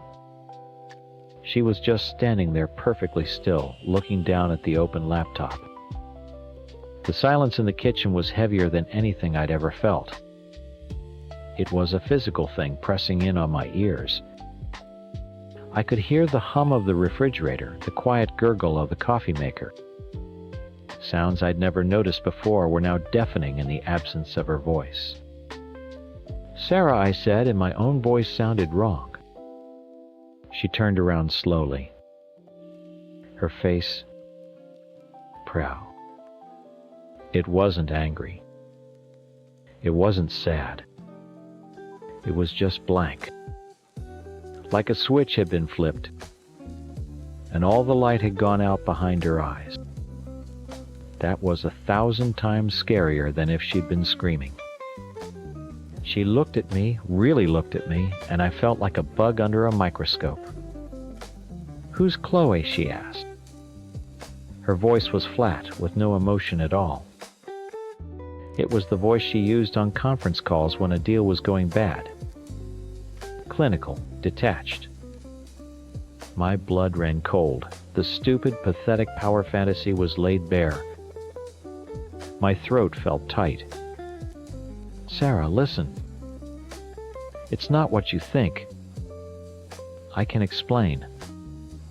She held up a hand to stop me, a gesture so sharp and final it was like she'd slapped me. "No, you can't," she said, her eyes still locked on mine. "Because I read it. I read all of it." She glanced back at the screen. "You were going to drain the joint account. You were going to try and prove I was an unfit mother. You were going to take Leo." Each sentence was a hammer blow. "It was just a stupid post online," I said, my voice cracking. "I was mad. I was trying to. I don't know vent. It was a fantasy. It wasn't real." "How do you explain that? How do you say I wrote that I wanted to destroy you and take our son because I feel so small and weak? It sounds insane. It sounds like the confession of a monster." She laughed, but it was a dead sound. It had no humor in it. "A fantasy, Mike. You used our son's full name. You wrote down his life as a bargaining chip in your little revenge story. You fantasized about ruining me. About taking my child from me. The only thing you love more than your career, you wrote." She was quoting my own words back to me. "That's not a fantasy. That's a plan." It wasn't a plan. I left the laptop open, for God's sake. If it was a plan, would I have done that? "I don't know what you are anymore," she whispered, and that was what finally broke me. The anger drained away, and all that was left was shame. The man I married wouldn't even be capable of thinking these things, let alone writing them down for the whole world to see. She walked past me, pulling her towel tighter around her, and went into our bedroom. The door clicked shut. I stood there in the middle of the kitchen, feeling the whole world tilt on its axis. Leo called from his room, "Daddy, my shoe is on the wrong foot." I went to him on autopilot, my hand shaking as I fixed his sneakers. He was just a little kid babbling about his daycare friends, completely unaware that his family had just been blown apart in the next room. I hugged him, burying my face in his hair, smelling that little kid smell of shampoo and cereal. It was the most painful moment of my life. When I came out, Sarah was dressed. She had her work clothes on, her face was set like stone. She didn't look at me. "You need to leave," she said, her voice still eerily calm. "Sarah, please." Let's just talk. There's nothing to talk about. I read your confession. I know about the affair. I know what you think of me. And I know what you plan to do to me and our son. Now I want you to pack a bag, and I want you to get out of my house. Asterisk. My Time's house. Not our house. Just like that, it was over. I didn't argue anymore. What was the point? I went into the bedroom and threw some clothes into a duffel bag. She stood in the doorway and watched me, her arms crossed. Her expression never changed. She was watching a stranger, a threat. When I was done, I walked to the front door. Can I say goodbye to Leo? She just nodded. I knelt down and gave him another hug. I'll see you soon, buddy. Daddy just has to go away for a little bit. He didn't understand. He just hugged me back and said, "Okay, Daddy, see you later." I walked out the door without looking back. I couldn't bear to see her face again. The last week has been a blur. I'm staying in a cheap motel off the highway.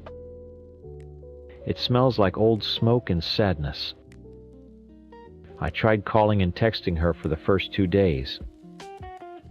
Dozens of messages. I'm sorry.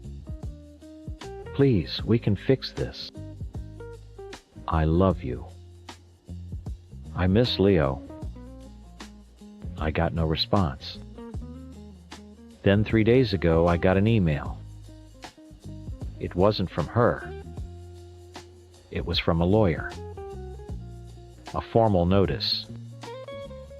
She was filing for divorce and requesting an emergency custody order, citing the Quora post as evidence of my intent to cause harm and abduct our child.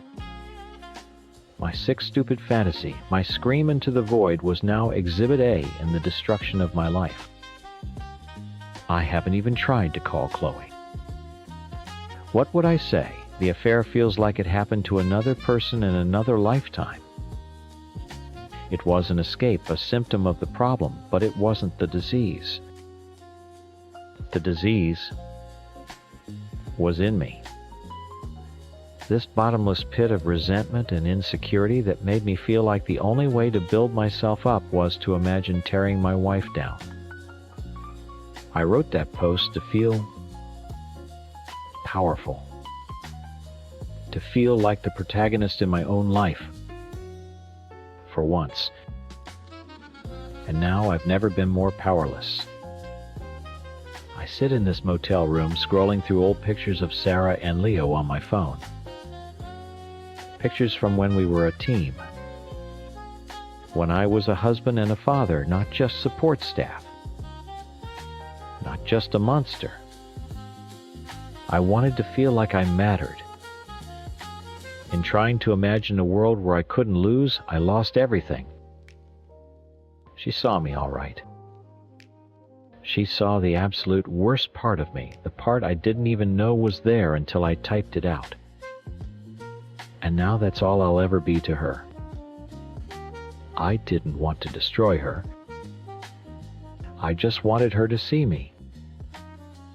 Now I have no one to blame but myself that she can't stand the sight of me. Story 9. I need to tell my side of the story. I know what she's been saying about me at work to the landlord, to anyone who will listen. She paints me as some crazy old monster, but she doesn't tell people the whole truth. She leaves out the parts that make her look bad, and she has no idea what was really going on in my life.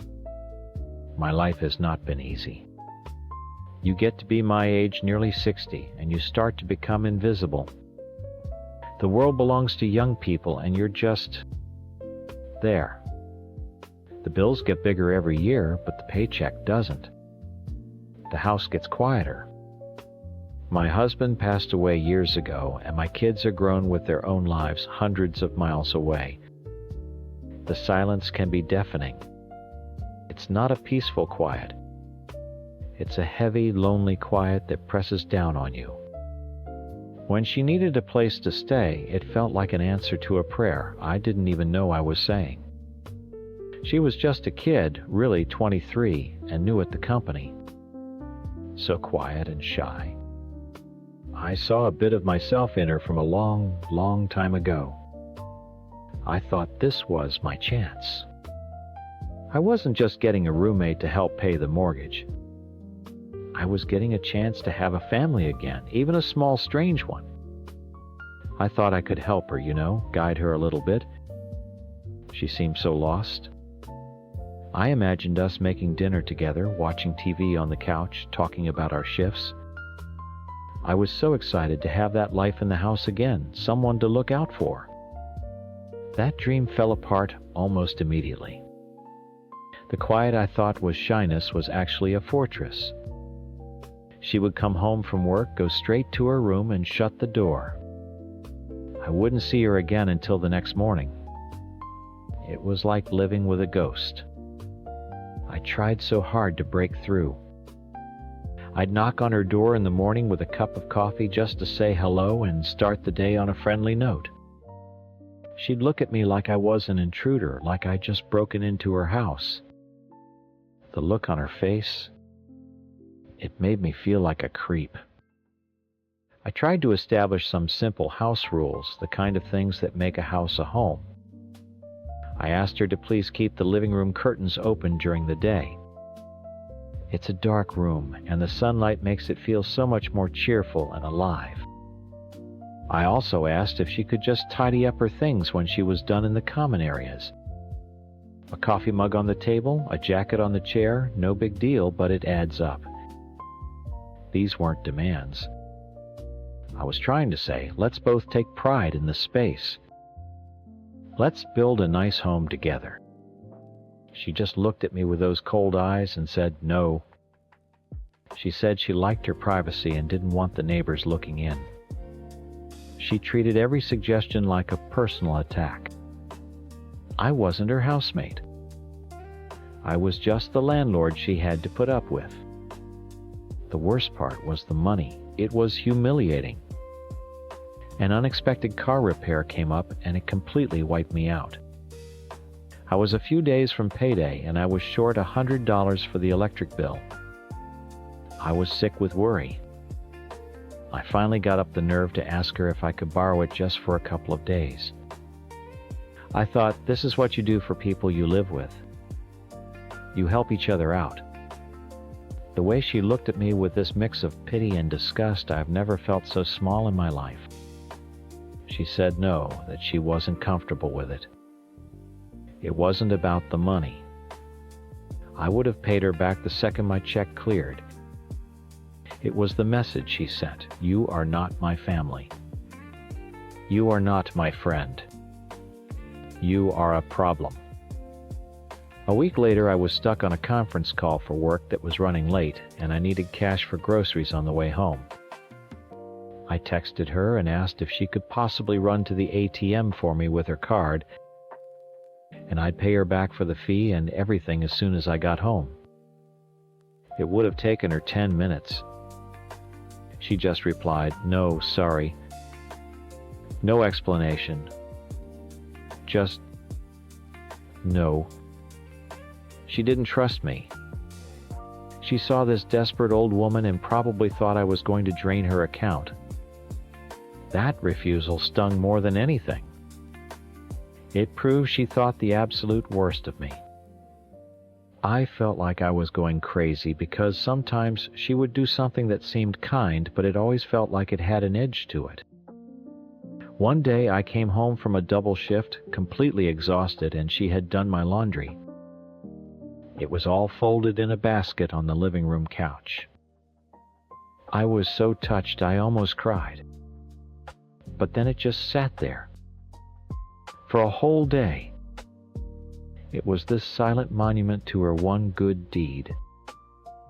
I was working all the time. My back was killing me, and I texted her and asked, "Hey, I know you're upstairs. Would you mind just bringing that basket up for me? I'm so tired." She never even replied.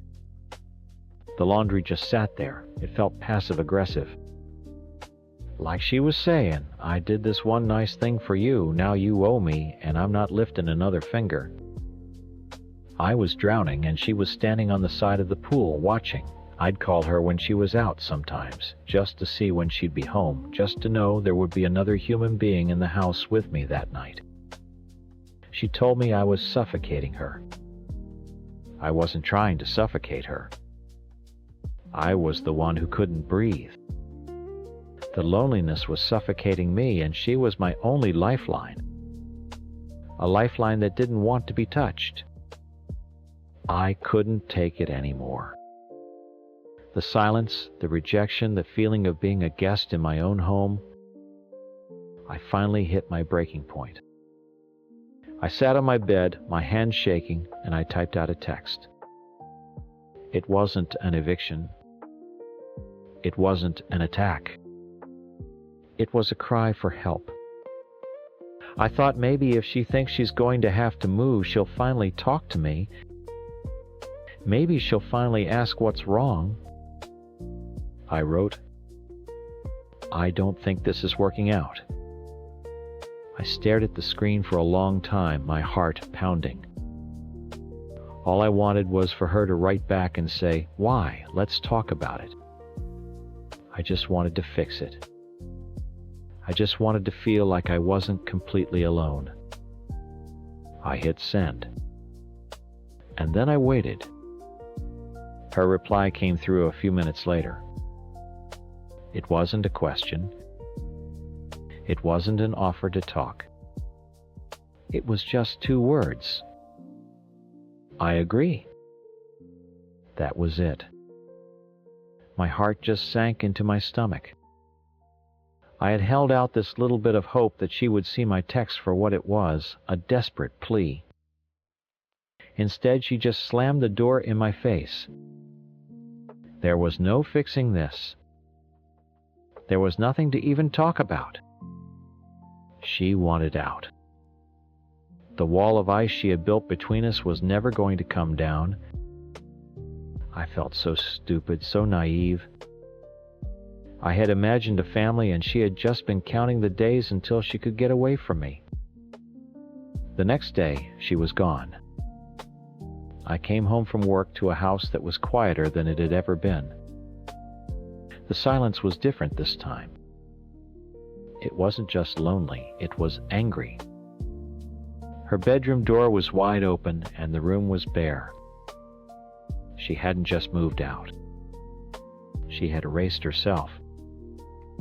And she had done it like a thief in the night, without even the decency of a goodbye.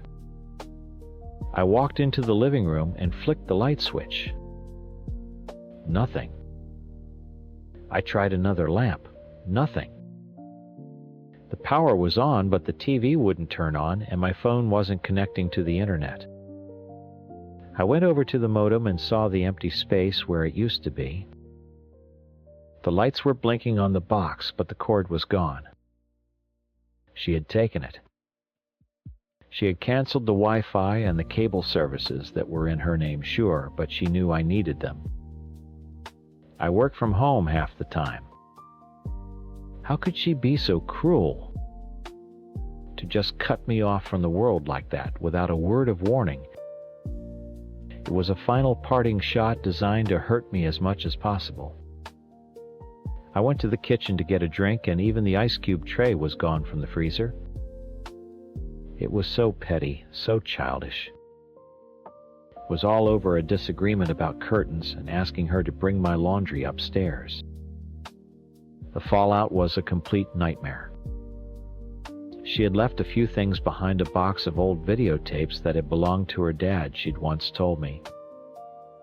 They seemed important. I texted her to come get them. I just wanted this to be over. She refused to come to the house alone. She said she'd only come with a landlord present. She was manipulating the whole situation, painting me as some kind of threat, someone she was afraid of. Me, a 60-year-old woman who just wanted a little companionship. A few days later, she got her way. I was sitting on the back porch, on the phone with my boss, trying desperately to explain why I'd been so distracted and off my game at work. The stress was eating me alive. And then I saw them through the sliding glass door. It was her and the landlord creeping around my house like I was a criminal. She was pointing at things, talking in a low voice. She took him into her old room, which she had, of course, left spotless, probably cleaner than it ever was when she lived there. She was putting on a show, making herself look like the perfect responsible tenant who had escaped a crazy old landlady. The landlord didn't even bother to hear my side of the story. He came out onto the porch, his face set like stone, and handed her back her full security deposit right there in front of me. It was a slap in the face. It was him saying, "I believe her. You're the problem." I just stood there speechless. She took the check, grabbed her box of tapes, and walked out of my life without even looking at me. That should have been the end of it. It wasn't. An hour after she left, my boss called me back. He said my performance had been declining for weeks, that they needed someone more focused. He was letting me go. I was fired. On the exact same day that she finalized her escape. She hadn't just moved out. She had detonated a bomb in the middle of my life and walked away without a single scratch deposit in hand. The stress she put me through, the constant feeling of rejection in my own home, the sleepless nights, it all led to this. I lost my roommate, my dignity, and my job all at once. The worst part is what came after. I found out from an old coworker, one of the few who still talks to me, what she's been saying. She's telling everyone I was trying to steal from her.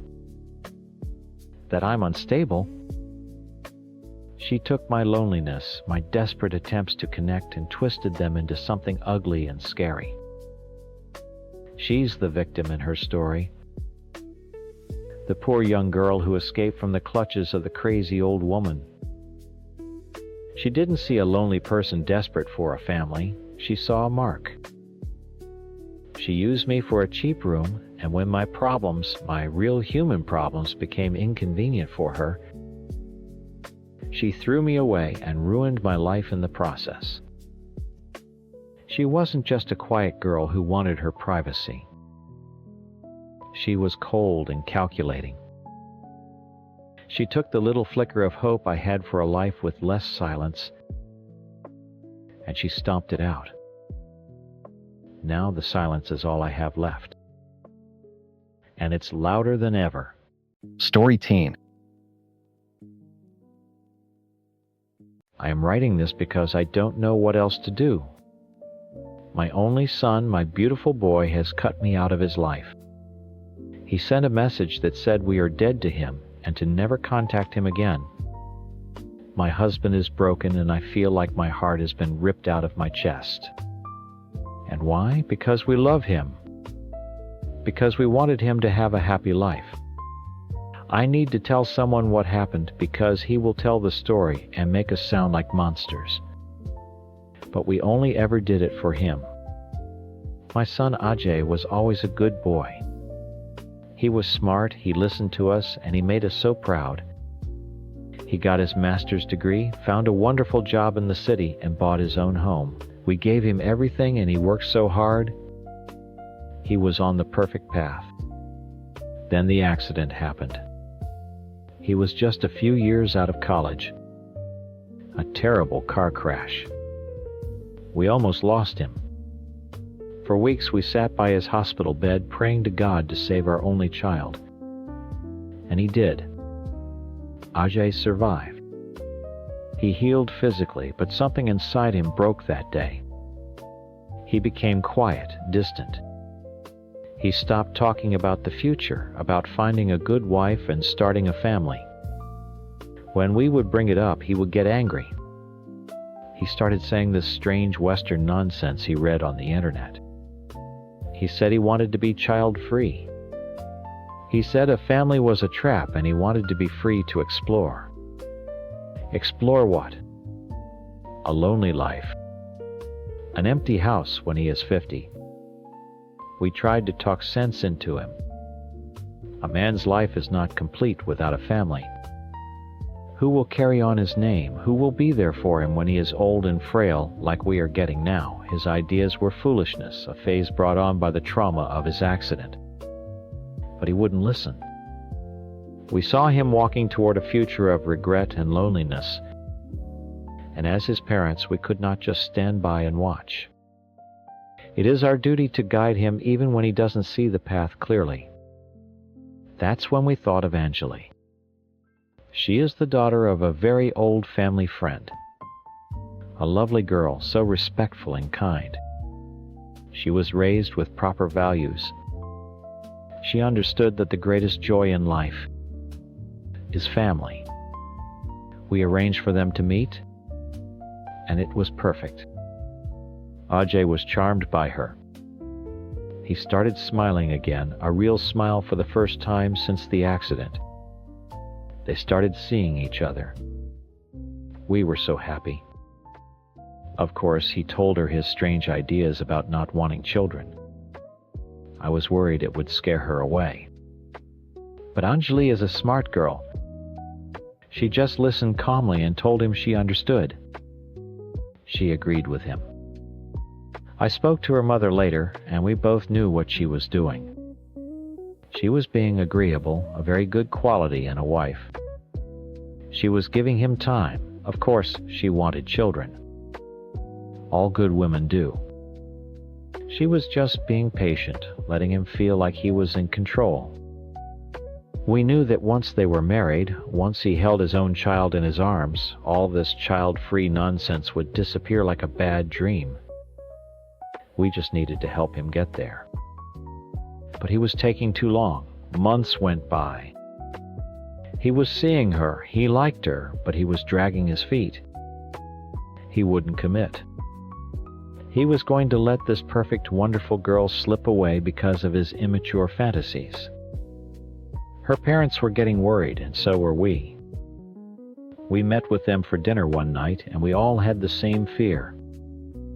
Our children's happiness was at stake. We all agreed that Ajay just needed a push. A reason to do the right thing and stop overthinking everything.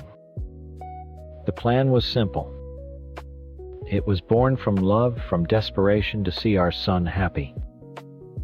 We decided that after they were finally intimate, we would announce the blessing of a child. It was a small lie, yes, but for a greater truth. The truth of a family. The truth of a legacy. A baby would force him to face his responsibilities. It would make him propose to Anjali and settle down. Once they were married and he was a proper husband, a real baby would come in time. No one would ever have to know. It was a good plan. A plan to save him from himself. We just had to wait. A few weeks later, Anjali's mother called me, her voice full of excitement. It had happened. Ajay and Anjali had been together. It was time. My heart was pounding. Finally, our son's real life was about to begin. I was so happy for him, for all of us. I pictured their wedding, my first grandchild. I waited an hour, and then I called him, my voice shaking with joy. I was ready to celebrate the good news with him. But his reaction, it wasn't what I expected. He was quiet on the phone. Pregnant, he asked, and his voice was flat. There was no joy, no excitement, not even surprise, really. It was cold. Suspicious. "How do you know?" he asked. I told him Anjali had told her mother, and her mother had told us that we were all so thrilled. He just said, "Okay," and hung up. He didn't sound like a man who was about to become a father. He sounded like an animal caught in a trap. My stomach felt heavy, but I told myself he was just in shock. It was big news. He would come around. The next morning my phone rang. It was Anjali, and she was crying. "He called me," she sobbed. "He wants me to come to his house right now. He sounds so angry. I think he knows." My blood ran cold. How could he know? It was impossible. He was just scared. I told her to be strong. I told her we would not let him ruin this. I called her parents, and my husband and I got in the car. We would all go together. We would stand with Anjali and show Ajay what a family does. We support each other. We would talk to him, calm him down, and make him see reason. He was just panicking. He needed his parents to guide him. When we pulled up to his house, Anjali's parents were already there waiting on the sidewalk. We all walked to the door together, a united front. I knocked. The door opened almost immediately. Ajay stood there, but he looked like a stranger. There was no panic on his face. Just a quiet, terrible rage. His eyes were cold. He looked at Anjali, then at her parents, then his eyes landed on me and his father.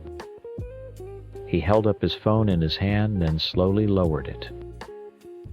"Come in," he said. His voice was empty. "All of you, let's talk." We walked into his living room.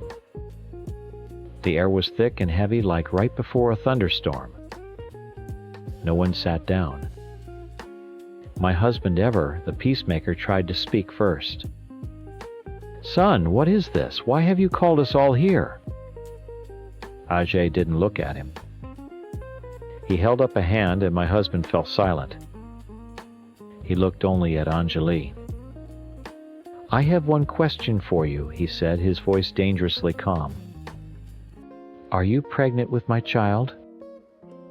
Anjali looked at me then, her mother, her eyes wide with fear.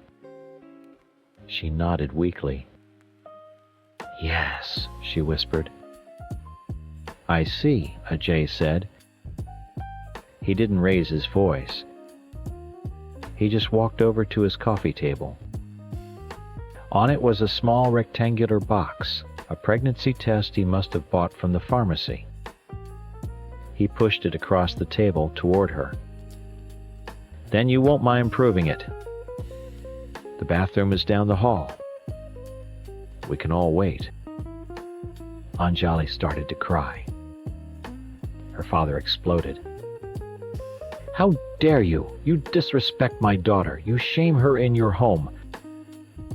My husband started shouting too, telling Ajay that this was madness, that he had gone too far.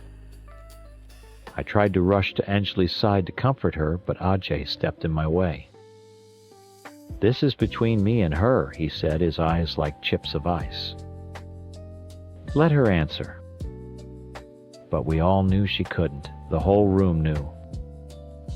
Anjali broke down, completely sobbing that she couldn't do it. "It's not true," she cried, looking at Ajay with begging eyes. "It's not true. They made me do it, your parents and my parents. They said it was the only way. They said you would never commit." The shouting stopped. The only sound was Anjali's desperate crying. The room was frozen. I looked at my son, and the man I saw was not the boy I raised. The quiet rage on his face had been replaced by something else, something I had never seen before. A look of complete and total betrayal. He looked at me, at his father, then at Anjali's parents. as if seeing us all for the first time, and he was disgusted by what he saw. Then he started to laugh. It was not a happy sound. It was a horrible, broken sound that echoed in the silent room. "You did this," he said, his voice cracking. "All of you, you sat in a room together and planned this to trap me?" I found my voice. I had to make him understand. "Ajay Beta, listen to me," I pleaded, stepping toward him. "We did it because we love you. We want you to be happy. We wanted to give you a family, a future." "This isn't love," he roared, and the force of it made me jump back. "This is control. This is you deciding you know my life better than I do. This is a lie." He turned to Anjali's parents, his face twisted with fury. "Get her out of my house. Get out. Now." They didn't need to be told twice. Anjali's father grabbed her arm and practically dragged his crying daughter out the door without another word. The door slammed shut behind them, leaving just the three of us. For a moment, all the anger seemed to drain out of him. He looked at us, his shoulders slumped, and I saw tears welling in his eyes. He looked so lost, so hurt. He looked like my little boy again, the one who would run to me, scrape knee. My heart ached. Maybe now he would see. "We just didn't want you to be alone," I whispered. It was the wrong thing to say. The rage came back hotter and more terrible than before. He started yelling in our language, using words that no son should ever use to his mother, to his father. Words that felt like physical blows. He said we never cared about him, only about what the community thought. Only about having grandchildren to carry on a name he didn't even care about. He said we saw his pain after the accident not as something to heal, but as a problem to be fixed with a wife and a baby. "I survived a car crash that should have killed me," he screamed, tears streaming down his face now. "I survived, and I've been trying to figure out how to live, and you couldn't wait for me to do that. You had to force me onto your path because you were afraid." "We times are times afraid for you," my husband shouted back. "This is what parents do." "No," Ajay pointed a shaking finger at the front door. "Get out of my house. Both of you, get out." He threw us out. His own parents. He opened the door and stood there while we walked out, not saying another word. We stood on his driveway, the home we helped him buy, and the door closed. We were left outside like strangers. The drive home was silent. My husband's hands were white on the steering wheel. I kept checking my phone, praying he would call, that his anger would pass, and he would realize we only meant well. An hour after we got home, my phone buzzed. It was a message from him. It was short. It said, "Times, as far as I'm concerned, my parents died in that car accident with a part of me that used to trust them. Don't call. Don't write. We are done. Don't contact me on my wedding day, if I have one, or on your deathbeds. You are dead to me. Asterisk." I read it once. Twice. A third time. The words wouldn't make sense. My heart didn't just break. It turned to dust. I showed the phone to my husband, and he let out a sound of such pain that I will never forget it. This is what we get for loving our son too much. For wanting to protect him from a future of loneliness. We built a beautiful plan to give him a happy life. And with a few angry words, he tore it all down. He chose his selfish ideas and his empty freedom over his own family. People will hear his side of the story and call us monsters. But a parent's love is a fierce, desperate thing. We saw our child walking toward a cliff, and we did what we had to do to pull him back. We didn't fail. He did. He failed to understand. And now we are the ones who are alone. Story 11. I know what you probably think of me. You've probably read my husband's version of the story.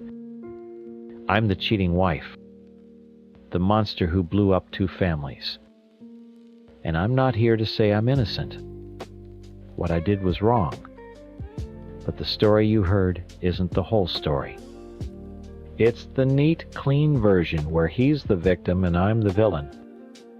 The truth is so much messier than that. From the outside, we had everything. A beautiful house and a nice neighborhood, 2 great kids, and a social life people would kill for. Our best friends lived just down the street.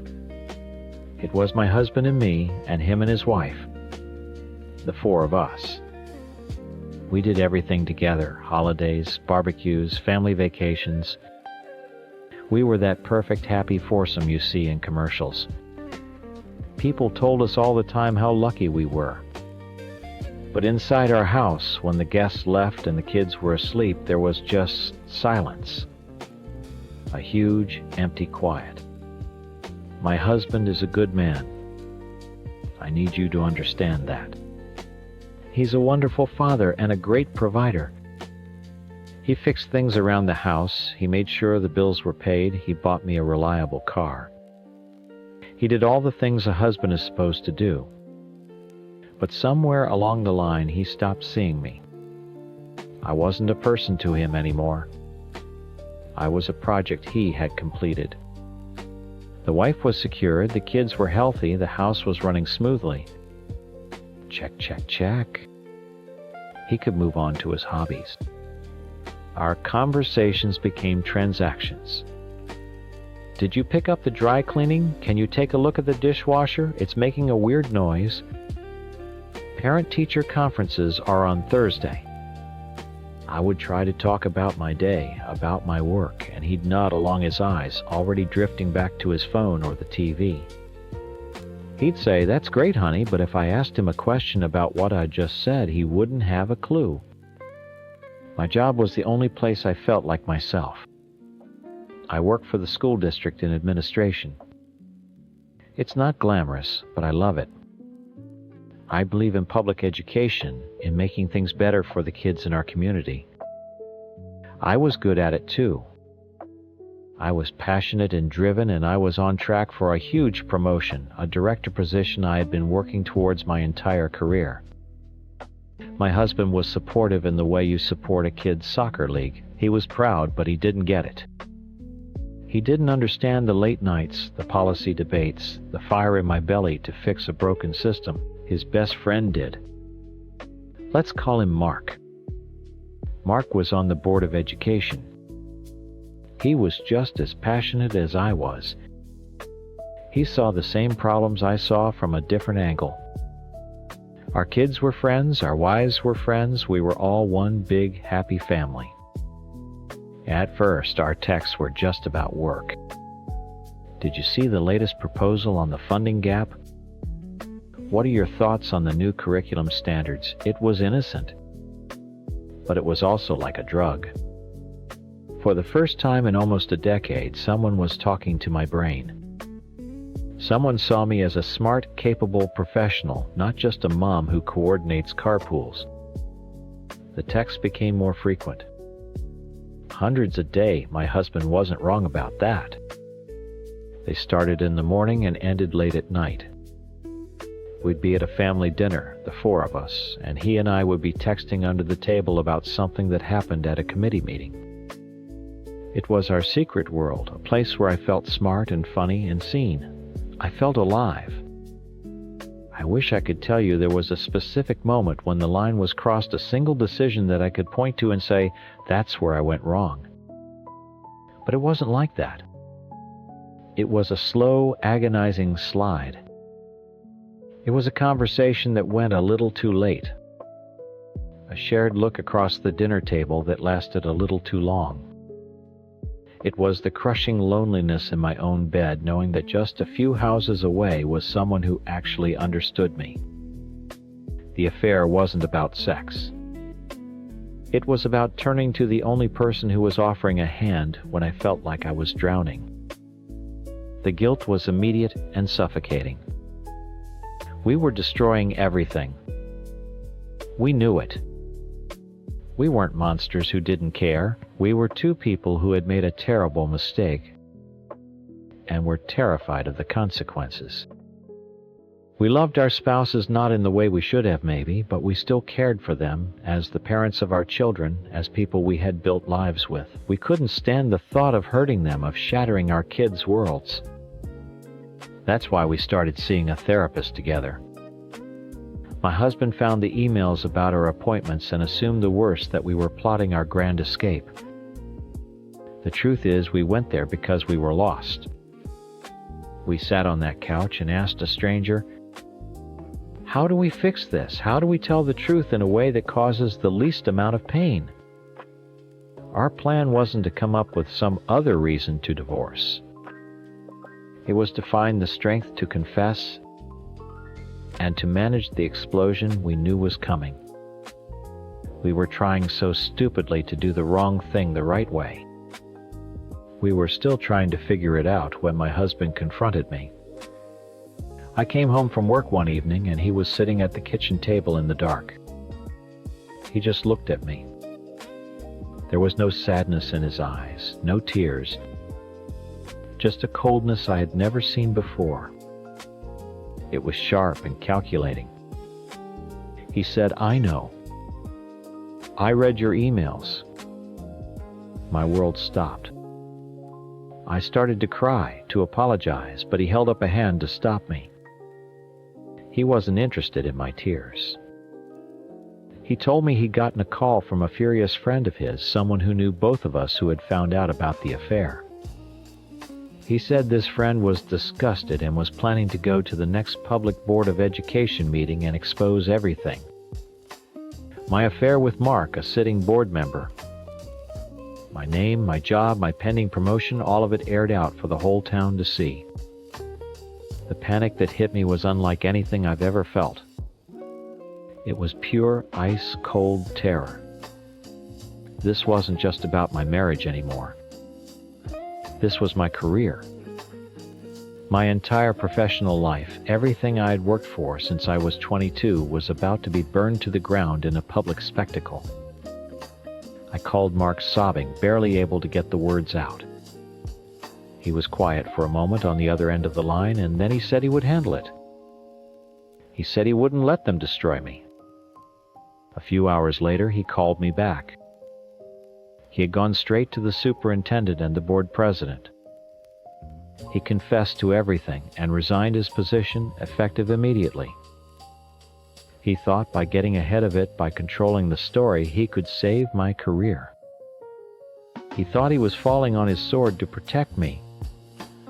He was a hero. In his own mind and in the eyes of his wife and the few people who knew the real story, he'd done the noble thing.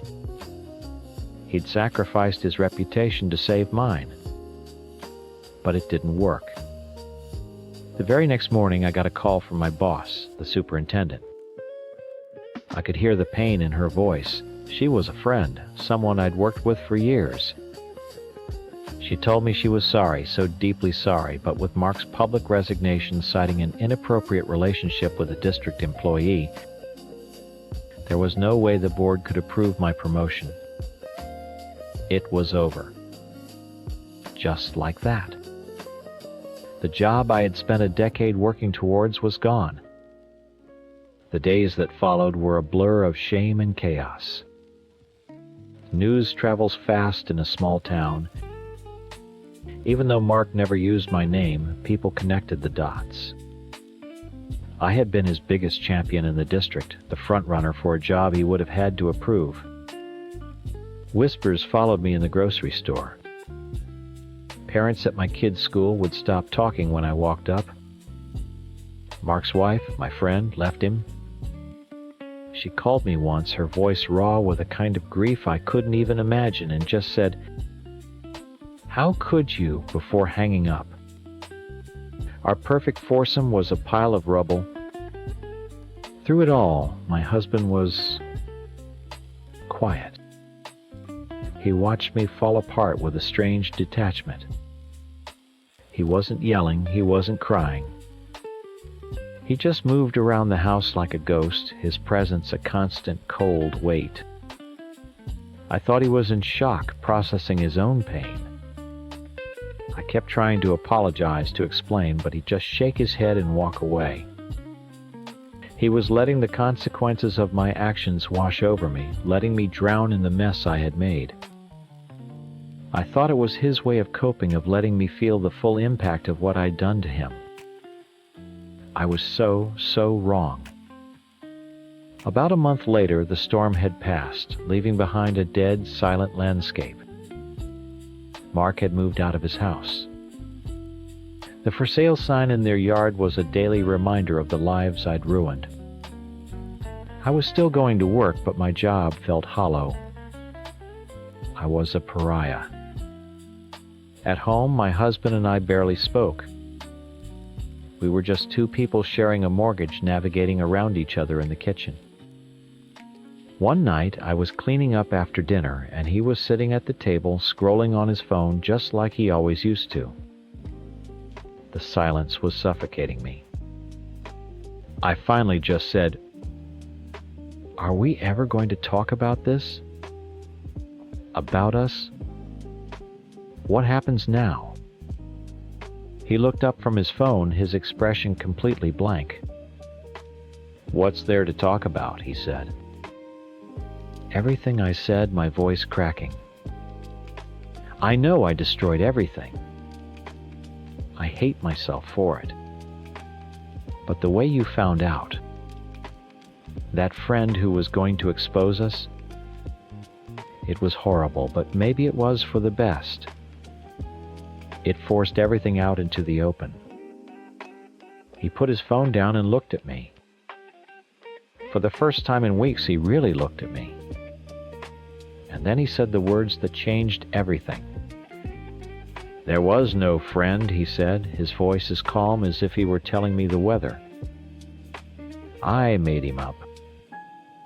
I just stared at him. It didn't register at first. "What? What are you talking about?" "The furious friend," he said, a tiny, almost imperceptible smile playing on his lips. "The one who was going to the board meeting." There was no one. That was me. I felt the blood drain from my face. I had to grip the counter to keep myself from falling. All the pieces started snapping into place, forming a picture so monstrous I couldn't bear to look at it. He hadn't just reacted in a moment of pain. He had seen my panicked emails about finding a therapist. He knew what I had done. And instead of confronting me, instead of yelling or screaming or demanding a divorce, he had waited. He had sat with that knowledge, and he had thought. He had planned. He knew what mattered to me most outside of our children. He knew my career was my identity, the one thing that was truly mine. And he built a weapon out of it. He invented a threat so specific, so catastrophic, that he knew it would trigger the exact chain of events that followed. He knew Mark would try to protect me. He knew Mark would confess. And he knew that confession would cost me my promotion. He didn't just want to hurt me back. He wanted to dismantle me. He wanted to burn down the one part of my life that he had never been able to touch. The affair was my fault. I own that. What I did was a betrayal, and it was wrong. But his revenge, that was something else entirely. It was a cold, a hurt person lashes out. A cruel person lays a trap and patiently waits for you to walk into it. He hadn't just discovered the affair. He had orchestrated its fallout with the precision of a surgeon. He watched me sob in terror over a threat that only existed in his head. He watched my professional life go up in flames and didn't say a word. We are still living in the same house. For the kids. That's the excuse we use. But the quiet emptiness I felt before is gone. It's been replaced by something much worse, a thick, choking tension. I look at him now, and I don't see the man I married, the provider, the good father. I see a stranger. A man who is capable of sharpening a knife in silence and sliding it into my back, not out of rage, but out of a desire for perfect, quiet revenge. I broke our marriage, but he salted the earth. He didn't just want to end our relationship, he wanted to make sure I would have nothing left when it was over. He wanted to destroy the person I was without him, so I would be forced to remember that my biggest mistake wasn't just having an affair. It was underestimating the cold, patient fury of the man I had stopped seeing. Story 12. I know what you probably think of me. You might have even read her side of the story somewhere. I'm the monster. The abusive husband. I get it. I've seen the name she calls me in her texts to her friends when she thinks I'm not looking. But you weren't there. You don't know what she took from me. It wasn't just my trust. She took my whole life, the one I spent years building, and set it on fire. My world was perfect. I know that sounds arrogant, but it's true. And it wasn't an accident. I planned it. I got a stable job not because I loved the work, but because it meant we'd have a nice house, that our kids would have everything they needed. Stability. That was the most important word to me. I watched other guys, I knew guys at work, complain about their wives. They'd joke about the old ball and chain and sneak off on business trips to get a break. I never understood them. I felt sorry for them. They didn't have what I had. I had an angel. That's what my mom called her. My friends loved her. She was beautiful, smart, funny. She was the kind of wife that made other men look at you with respect. My identity wasn't just me. I was times her times husband. I was the guy who had it all figured out, the guy who won the lottery. Sure, other women would flirt sometimes. It happens. But I never once, not for a second, considered it. Why would I? It would be like burning down my own house just to feel warm for a minute. What we had was real. It was solid. It was the foundation for everything. The night she broke it all, she didn't just come home late. She came home wrong.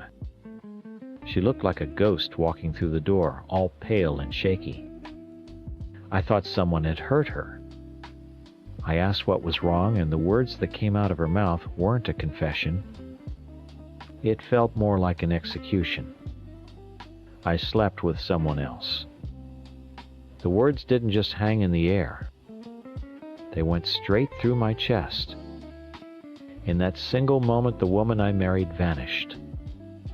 A stranger was standing in our kitchen crying tears that didn't make any sense to me.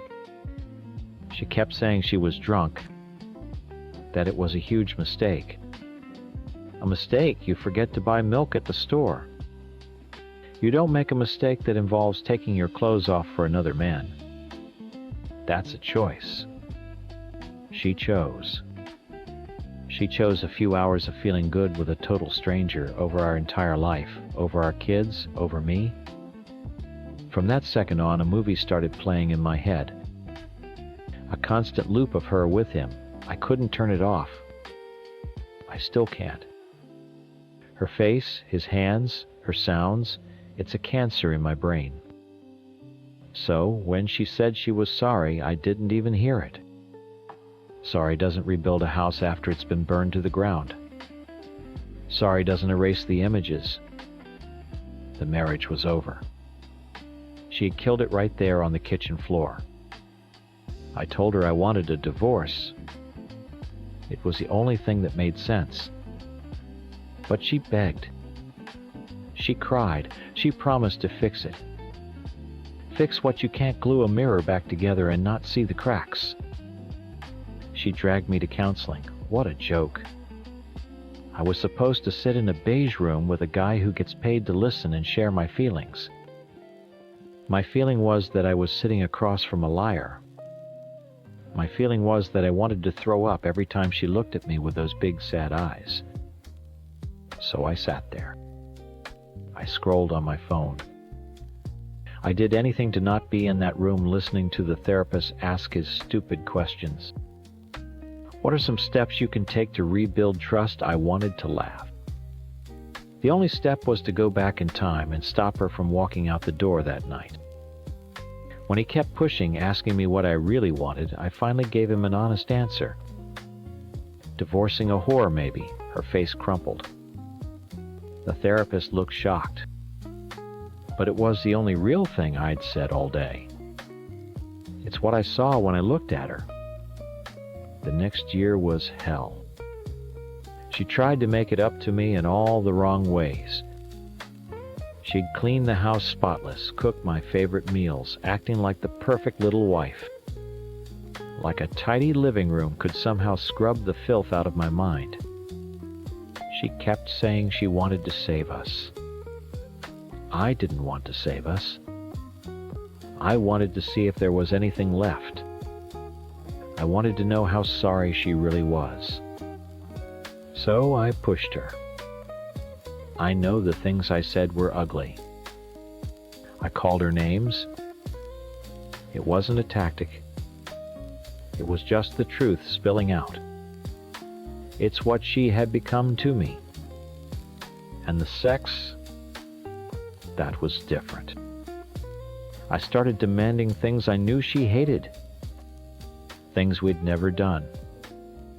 Part of me, a dark, twisted part, thought that if I could possess her in a way he never did, if she would do these things for me, the husband she betrayed, then maybe it would mean something.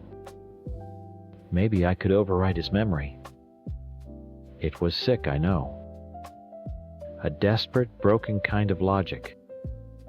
But it was all I had left. It never worked, of course. It just made the movie in my head play in widescreen.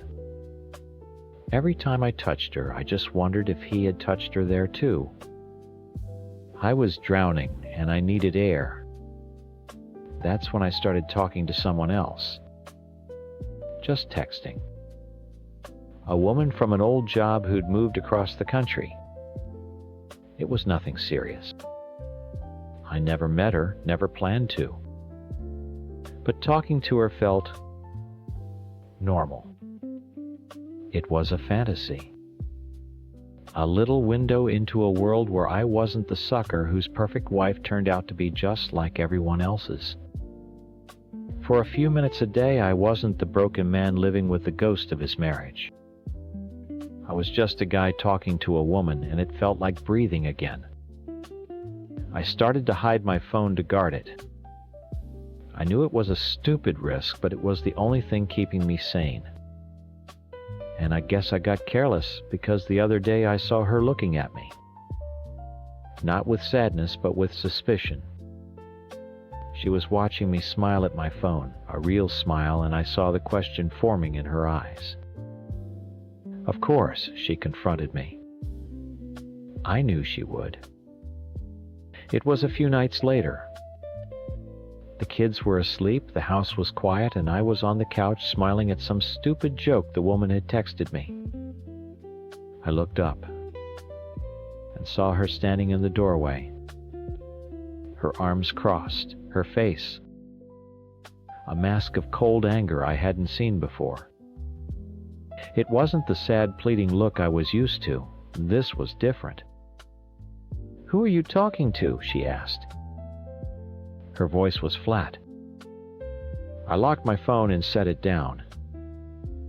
"Nobody." "Don't lie to me," she said, taking a step closer. "I see you. You guard that phone like it's your life. You smile at it more than you've smiled at me in a year. Are you cheating on me?" I almost laughed. The sound that came out was something between a cough and a bark. The hypocrisy of it was so thick I could have choked on it. Her. Accusing times me asterisk. After what she did. After she took a sledgehammer to our life for a cheap thrill with a stranger. All my pain, all the rage I'd been pushing down, it all just boiled over. "You don't get to ask me that question," I said, my voice dangerously calm. "You lost the right to ask me anything like that the second you decided to spread your legs for someone else." Her face went pale. "That's not fair." Fair? I stood up then and I could see her flinch. "You want to talk about fair? Is it fair that I have to see his face every time I close my eyes? That I have to wonder what you did with him every time you touch me? You burned this whole house down, and now you're mad because you see me looking at a fire escape." She started to cry, the soft broken sobs that used to tear my heart out. Now they did nothing. "Just tell me," she whispered. "Did you sleep with her?" "No," I said, and it was the honest truth. "I haven't touched her. I haven't even met her. It's just talking. It's just a reminder that there's a world outside this hell you've made for us." I walked past her towards the kitchen, needing to put space between us. I felt a cold clarity settle over me. The game was over. But you know what? If you don't like it, you can leave. There's the door. If this is the final straw for you, then go.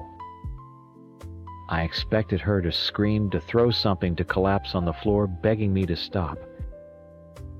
She had done all of those things over the past year. But she didn't. She just stood there silent, the tears still tracking down her cheeks. I turned around from the kitchen sink and waited.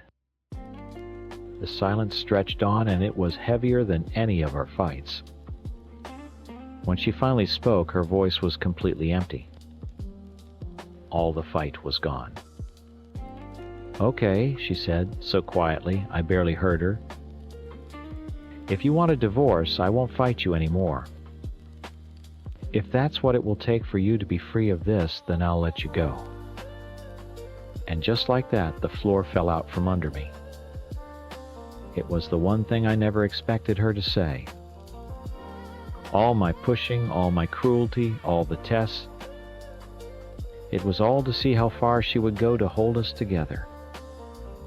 I wanted her to prove that what we had was worth fighting for, even after she had broken it. Her giving up, her finally letting go, it meant the fight was over. It meant she finally saw it too. We were done. Truly irrevocably done. Something inside me just shattered. The rage that had been holding me up for a year evaporated. And there was nothing left but this gaping black hole of pain. My legs felt weak. I leaned against the counter, and this sound came out of my throat. A horrible wounded animal sound. The dam broke. I started to sob.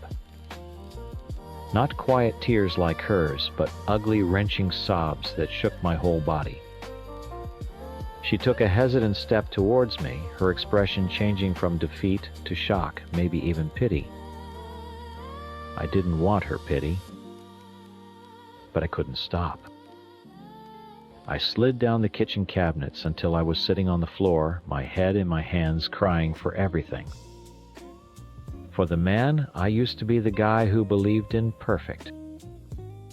For the woman, I thought she was my angel. For the family we were supposed to be. For the years we had that were now just a lie. She knelt in front of me, and for the first time in a year I reached for her. I pulled her into a hug, burying my face in her shoulder, and she held me back. It wasn't a hug of love or forgiveness. It was a hug at a funeral. We were two survivors clinging to each other in the wreckage, mourning the same death. We stayed like that for a long time on the cold kitchen floor, and we both knew it was the end. We agreed to separate that night. We're telling the kids this weekend. I'm moving out. I look at her now and I don't feel rage anymore. I just feel tired. I see the pain I've caused her this past year.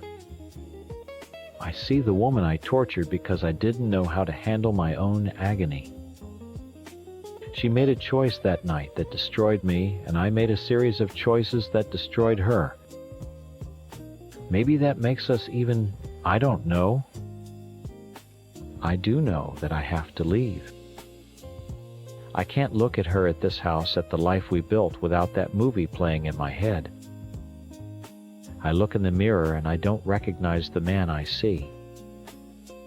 I'm not that happy, confident guy anymore. I'm a bitter, angry man who used cruelty as a shield. She thinks I became a monster. Maybe I did.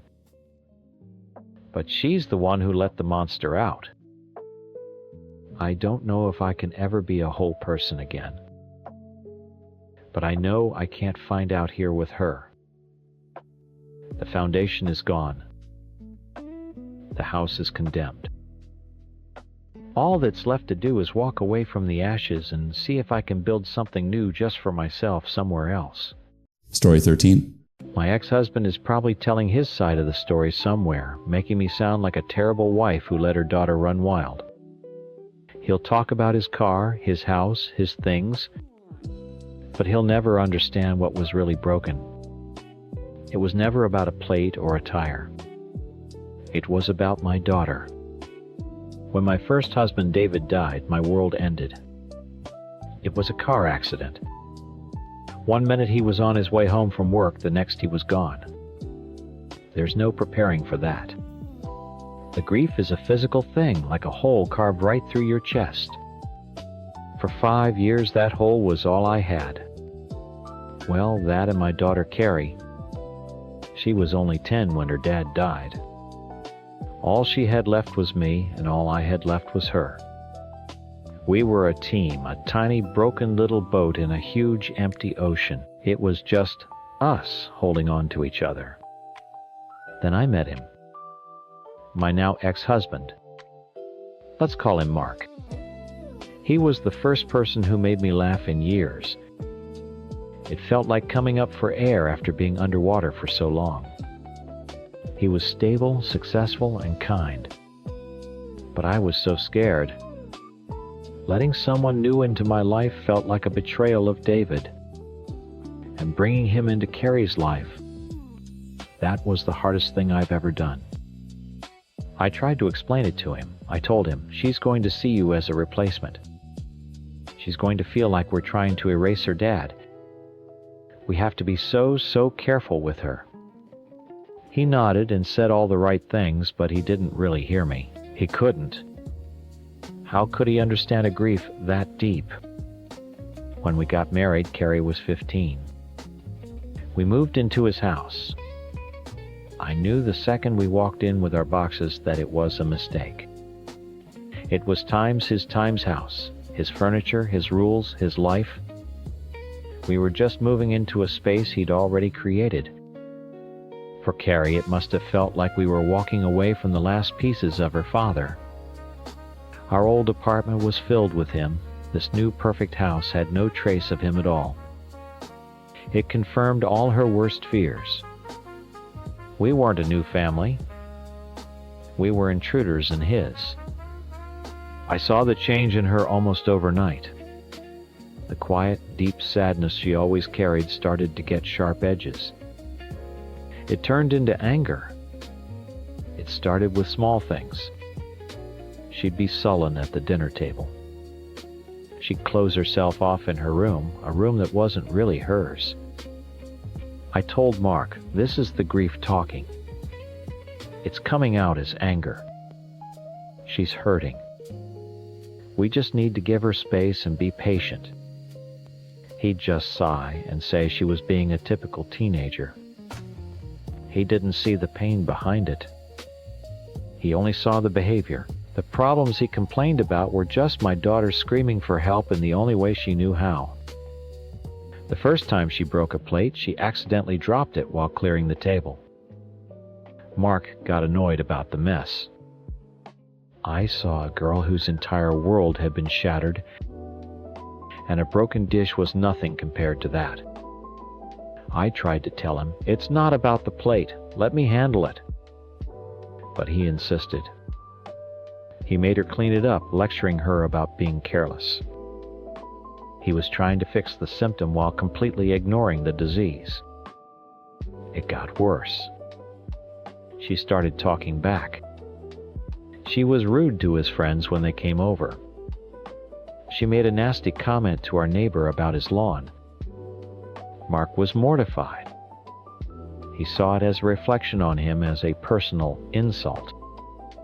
He'd pull me aside and hiss, you need to control your daughter. Control her. She wasn't a pet. She was a child drowning in trauma.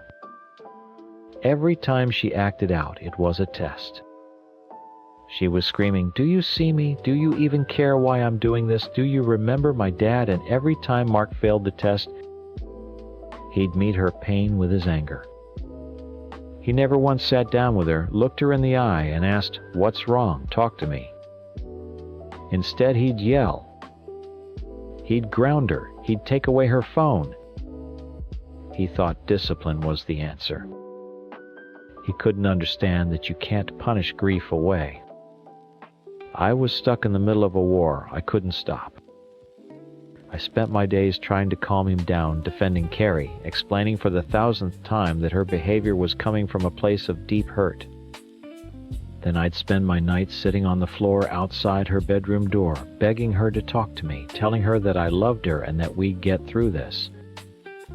She'd just tell me to go away. I felt like I was failing both of them. I was trying to hold my broken child with one hand and soothe a furious man with the other, and I was losing my grip on both. He started saying things like, she's manipulating you, and she does this for attention. Of course she was doing it for attention. Her father was gone, her mother had a new husband, and she was living in a stranger's house. She was terrified of being forgotten. His temper just proved her right.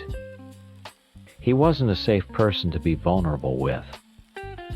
So she built her walls higher and threw bigger rocks. I thought if I could just hold on, it would get better. I thought eventually he would look past the angry teenager and see the wounded little girl I saw.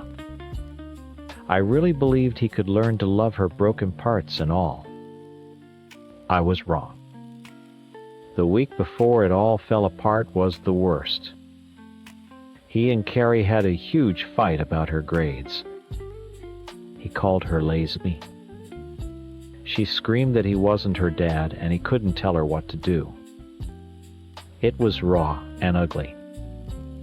He went to his office to cool down and she ran up to her room, slamming the door so hard a picture frame fell off the wall in the hallway. I just stood there in the silence, feeling the whole fragile structure of our new life cracking around me. That night I heard her moving around late. I figured she was just restless like I was. I lay in bed staring at the ceiling, wondering how I was going to fix this. Mark was asleep next to me, breathing steadily. He could just turn it off and go to sleep. I couldn't. I was wide awake with a sick, heavy feeling in my stomach. After about an hour of silence from her room, I got up. I just needed to check on her. I knocked softly on her door. No answer. I pushed it open. Her bed was empty. My heart dropped. I checked the bathroom, the living room. Nothing. Then I saw the door to the garage was unlocked. A cold dread washed over me. I pulled it open and flicked on the light, and my breath caught in my throat. There it was. His prized BMW, the one he polished every Sunday. 2 of the tires were flat and saggy, and across the side from headlight to taillight was a long, jagged scratch dug deep into the glossy black paint. It looked like a scar. For a second, my brain couldn't make sense of it. Then I saw her. Carrie was huddled in the corner of the garage behind the lawnmower, her knees pulled up to her chest. In her hand, still hanging loosely from her fingers, was one of his screwdrivers. She wasn't defiant. She wasn't angry.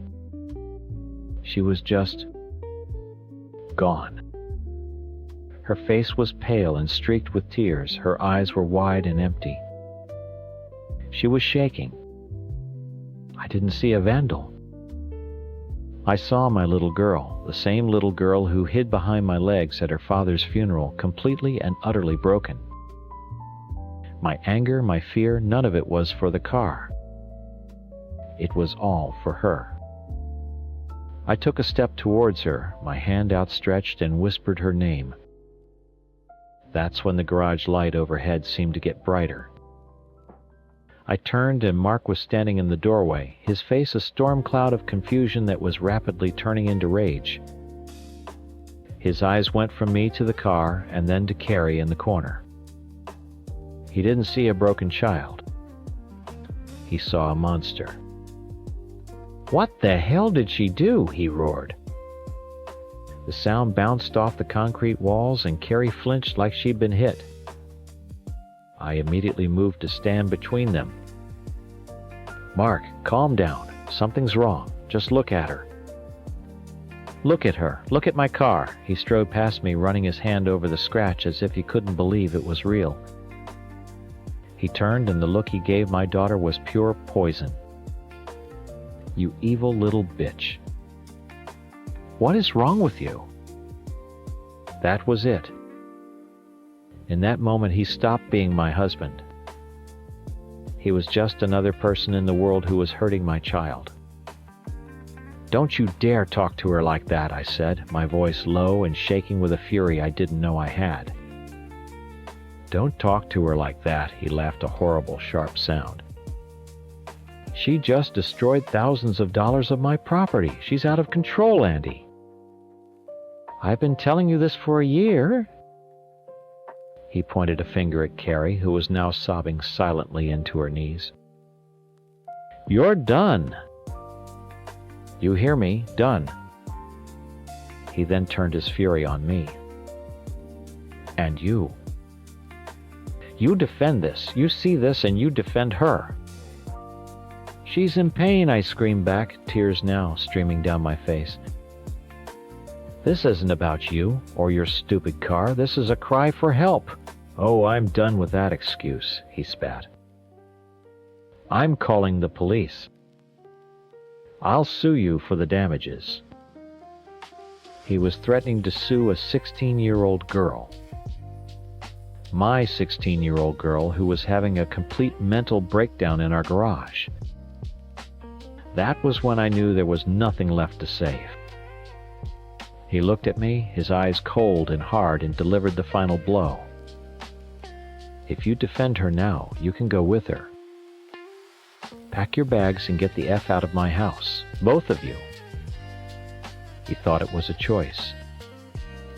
He thought he was putting me in an impossible position. But it wasn't a choice at all. He was asking me to abandon my daughter for his car, for his house, for his anger. I looked at his furious face, then back at my daughter curled up and small. "Fine," I said. It was the easiest decision I've ever made. I walked over to Carrie, knelt down, and gently took the screwdriver from her hand. "Come on, sweetie," I whispered, helping her to her feet. "We're leaving." She was limp like a doll and leaned on me heavily as I led her out of the garage and past the man who was supposed to be our family. He just stood there watching us go, his face a mask of disbelief and rage. Upstairs, we packed in a surreal silence. I threw clothes, toiletries, and pictures into a couple of suitcases. Carrie just sat on her bed staring at the wall. I didn't rush her or yell at her. I just packed for both of us. Every few minutes I'd look over to make sure she was still there, that she hadn't just faded away. Walking out of that house around midnight didn't feel like being kicked out. It felt like an escape. It felt like I could finally breathe again. We drove to the first cheap motel we could find. The room smelled like stale smoke and bleach, but it was quiet. It was safe. I sat on the edge of one of the beds, and Carrie just came and collapsed into my arms, finally letting out the huge, ragged sobs she'd been holding in. She cried for her dad. She cried for the mess she'd made. She just cried. And I held her, rubbing her back and whispering that it was going to be okay, that I had her, and that I would never, ever leave her. Mark will tell everyone that I chose my destructive daughter over my husband. And I guess, in a way, he's right. But from where I stand, he gave me an ultimatum between a person and a thing. He talks a lot about his own mental health, how stressful this was for him. But he never once, not for a single second, stopped to consider the trauma my daughter has been living with every single day for 5 years.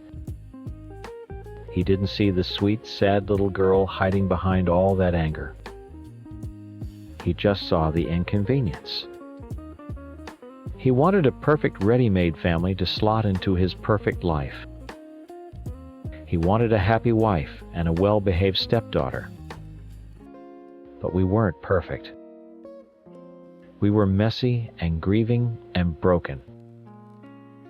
And when he realized he couldn't just fix us with lectures and punishments, he threw us away. I don't regret my choice. I lost a husband, a house, and a life I thought I wanted.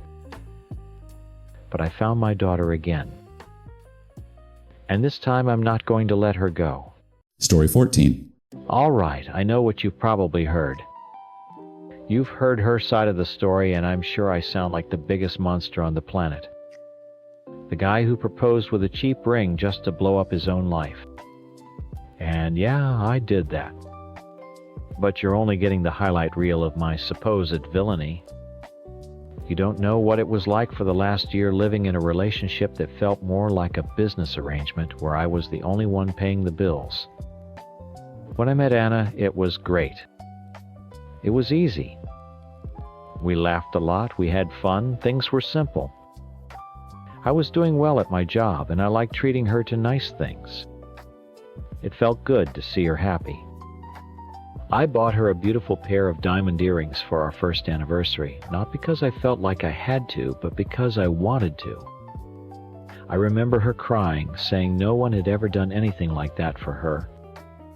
That was the feeling I was always chasing after. But somewhere along the way, things changed.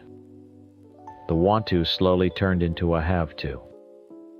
Our weekends stopped being about what we wanted to do and started being about where we needed to be seen.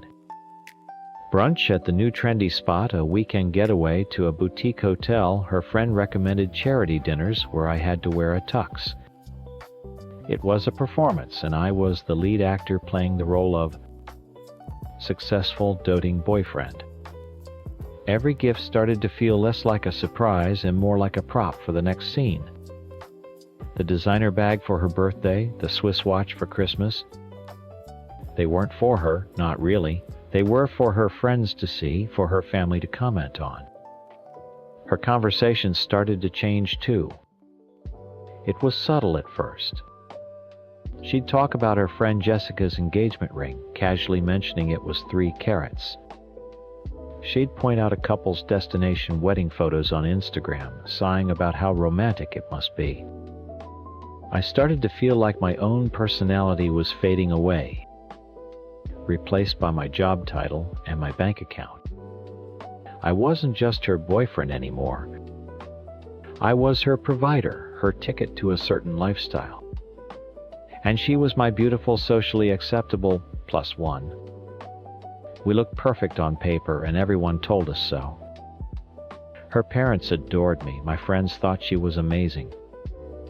Breaking that perfect picture seemed impossible. How do you tell everyone, sorry, this painting you all love is actually a prison? The pressure was getting to me. I was stressed at work, and coming home felt like clocking in for a second shift. That's when I started talking more to Mark, a guy in my department. Mark had been through a nasty divorce a few years back, and he was cynical as hell, but he listened. I'd tell him about Anna and the constant expectations, and he'd just nod. "She's got you on the hook, man," he'd say. "You're not a person to her, you're a portfolio." I tried to argue to defend her, but his words stuck in my head. He started pointing things out, little red flags I'd been trying to ignore. The way her eyes would linger on my watch. The way a bad day for me was only a problem if it meant we had to cancel expensive dinner plans. And then I met someone. It wasn't planned. She was a consultant on a project at work. With her, it was like a breath of fresh air. We'd grab coffee and just talk for an hour. No expectations, no performances. She asked me about my hobbies, not my bonus. It wasn't an affair yet, not physically, but in my head I had already left. I knew I couldn't marry Anna. But how could I possibly get out? I'd be the guy who broke the heart of the sweetest girl in the world for no reason. I'd be a social outcast. I felt completely, utterly trapped. One night, after a few beers, I laid it all out for Mark. The pressure, the other woman, the feeling of suffocation.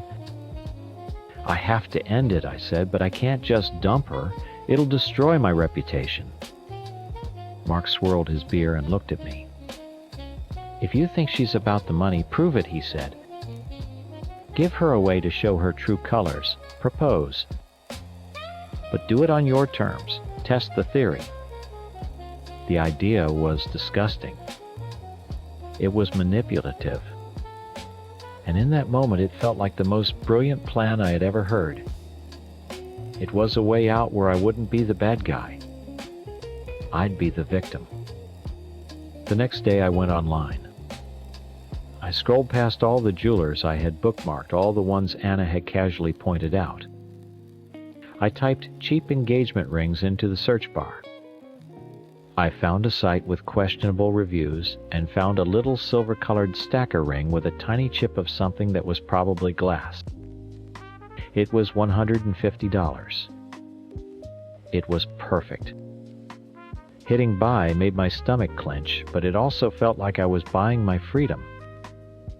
I planned the proposal for the following weekend at the Botanical Gardens, one of our first date spots. I put on the suit, I said all the right words, I got down on one knee. The whole thing felt like I was watching a movie of someone else's life. When I opened the little velvet box, I saw exactly what I was hoping for, and it still made me feel sick. Her smile froze for a split second. Her eyes, which should have been filled with tears of joy, were filled with confusion. They flickered from the pathetic little ring back to my face, as if searching for an answer or a punchline. "Yes," she whispered, her voice a little shaky. "Of course, yes." But the damage was done. I saw it. The next few days were the worst, most agonizing part of the whole thing. It was a slow-motion car crash. I watched her try to show the ring to her mom over FaceTime, her hand trembling slightly as she held it up to the camera. I saw her mom's face twist into a polite, pained smile. I heard her on the phone with her best friend, her voice low. "I just don't understand," was all I could catch. She started forgetting to wear it at home, saying it might get damaged when she was cooking or cleaning. Every excuse was another piece of evidence. She didn't confront me. She didn't yell or cry. She just let it sit there between us, a toxic little secret poisoning everything. She was stewing, letting the resentment build over a piece of metal. Mark was right. She was showing her true colors. She was failing the test spectacularly. Then 4 days after the proposal, she walked into the living room while I was watching TV. She had a serious look on her face, a look I knew all too well. It was her "we need to have a serious talk" face. My heart started pounding, but not with fear, with anticipation. She sat on the couch across from me, folded her hands in her lap, and took a deep breath. "Honey," she started, her voice calm and measured. "I'd like to talk about the ring." That was it. That was the line. The 4 days of silent tension, the pathetic smiles, the whispered phone calls, it all led to this. A wave of pure, absolute relief washed over me. The waiting was over. The game was up. I had my proof. I didn't let her finish her little rehearsed speech. I didn't want to hear her careful, gentle explanation about symbolism or what the ring times meant times to her. I already knew what it meant. It meant $150. "Talk about the ring," I said, standing up. I couldn't sit still. The energy in the room was electric. "You want to talk about the ring now? It's been 4 days, Anna. 4 days you've been walking around here with a long face, hiding it from your friends, barely able to look at me." Her calm expression faltered. "That's not." "Isn't it?" I started pacing. All the frustration, all the resentment from the past year, it was all bubbling up, and I was ready to let it pour out. "You didn't say anything when I put it on your finger. You didn't say anything when you saw your mom's disappointed face on FaceTime. You waited. You let it eat at you. You know why? Because you were weighing your options. You were wondering if a lifetime with me was worth starting with times on your finger." Tears welled up in her eyes. "How can you say that? It was a shock. I just needed time to process." "Process what?" "The price tag," I laughed, but it was a bitter, ugly sound. This was the script Mark and I had talked about, the lines I had rehearsed in my head. "This was a test, Anna.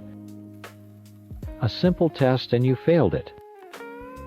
I wanted to see if you loved me, or if you loved what I can buy you. For 4 days you proved my point. You proved it was always about the money." "A test?" she whispered, her voice cracking.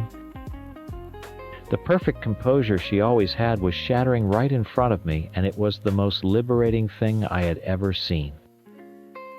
"Yes, a test. I needed to know." I was yelling now. "Do you have any idea what it feels like to be a walking wallet? To know that every nice dinner, every vacation, every gift is just another payment to keep the perfect girlfriend happy? I'm suffocating." That's when I dropped the bomb. It wasn't about guilt. It was about winning. It was about showing her how completely and totally she had lost me. "And you know what? While you were waiting to talk about the ring, I was talking to someone else," I said, my voice dropping, becoming cold and sharp. "I've been seeing someone. Someone who doesn't give a damn what kind of watch I'm wearing or how many carats are in a ring. Someone I can actually be myself with." That was the final blow. I saw it land. The color drained from her face. The tears that had been welling in her eyes now streamed down her cheeks. She looked at me as if I was a complete stranger. "You're a gold digger, Anna," I spat the words out. They felt disgusting in my mouth, but they were my ticket to freedom. "You cared more about a piece of jewelry than the man who gave it to you. You ruined this." "You did." She just stared at me for a long moment, her mouth slightly open in shock. Then, without another word, she stood up, grabbed her purse from the counter, and walked straight out the front door. She didn't even slam it. She just left. I stood there in the silent apartment, my heart pounding in my chest. I expected to feel guilty or sad. I felt nothing but a huge, soaring sense of triumph. It was over. I had done it. I was free. And best of all, I was the one who had been wronged. I was the victim who had discovered his fiancée's true nature just in time. The first person I called was Mark. "She's gone," I said. "Did it work?" he asked. "Like a charm." She waited 4 days to complain about the ring. I told her everything. The test, the other woman. She walked right out. I could hear him smiling through the phone. "Told you, man. You just dodged the biggest bullet of your life. Now, go buy that other girl a drink. You've earned it." Next came the hard part, managing the fallout. I sent a carefully worded text to our mutual friends and to her parents. Asterisk, Anna and I have broken up. I'm heartbroken. I discovered some things about her priorities that I couldn't live with. Please respect my privacy during this difficult time. Asterisk. To my own family and my closest friends, I told the whole story, my version of it. I told them about the pressure, about feeling like a bank account. I told them about the test. I know it sounds crazy, I'd say, but I had to know. And she proved me right. Her whole family was weird about it. It was all she could talk about with her friends. When she finally confronted me, it wasn't about us, it was about the ring. People were shocked, but they believed me. I was the good guy who had a lucky escape. The narrative was set. A week later, I took the other woman, Sarah, out to dinner. We went to a simple Italian place, not one of the trendy spots Anna would have picked. She didn't look at my watch once. She laughed at my stupid jokes. It was easy. It felt real. Looking across the table at her, I felt a twinge of something, but I pushed it down. It wasn't guilt. It was inconvenience. I was annoyed that Anna had forced me to do something so dramatic, so ugly. She had backed me into a corner with her materialism and her expectations. My actions weren't my fault. They were a reaction to the prison she had built for us. I know her side of the story probably makes me sound like a monster. A coward who couldn't just have an honest conversation. But they don't understand. Honesty wouldn't have worked. It would have been months of couples therapy, of her promising to change, of her family and friends pressuring me to forgive her. I would still be trapped. I had to blow up the whole damn thing to get out. My plan wasn't kind, but it was necessary. I'm free now. And when I tell the story, everyone agrees I'm the one who got away.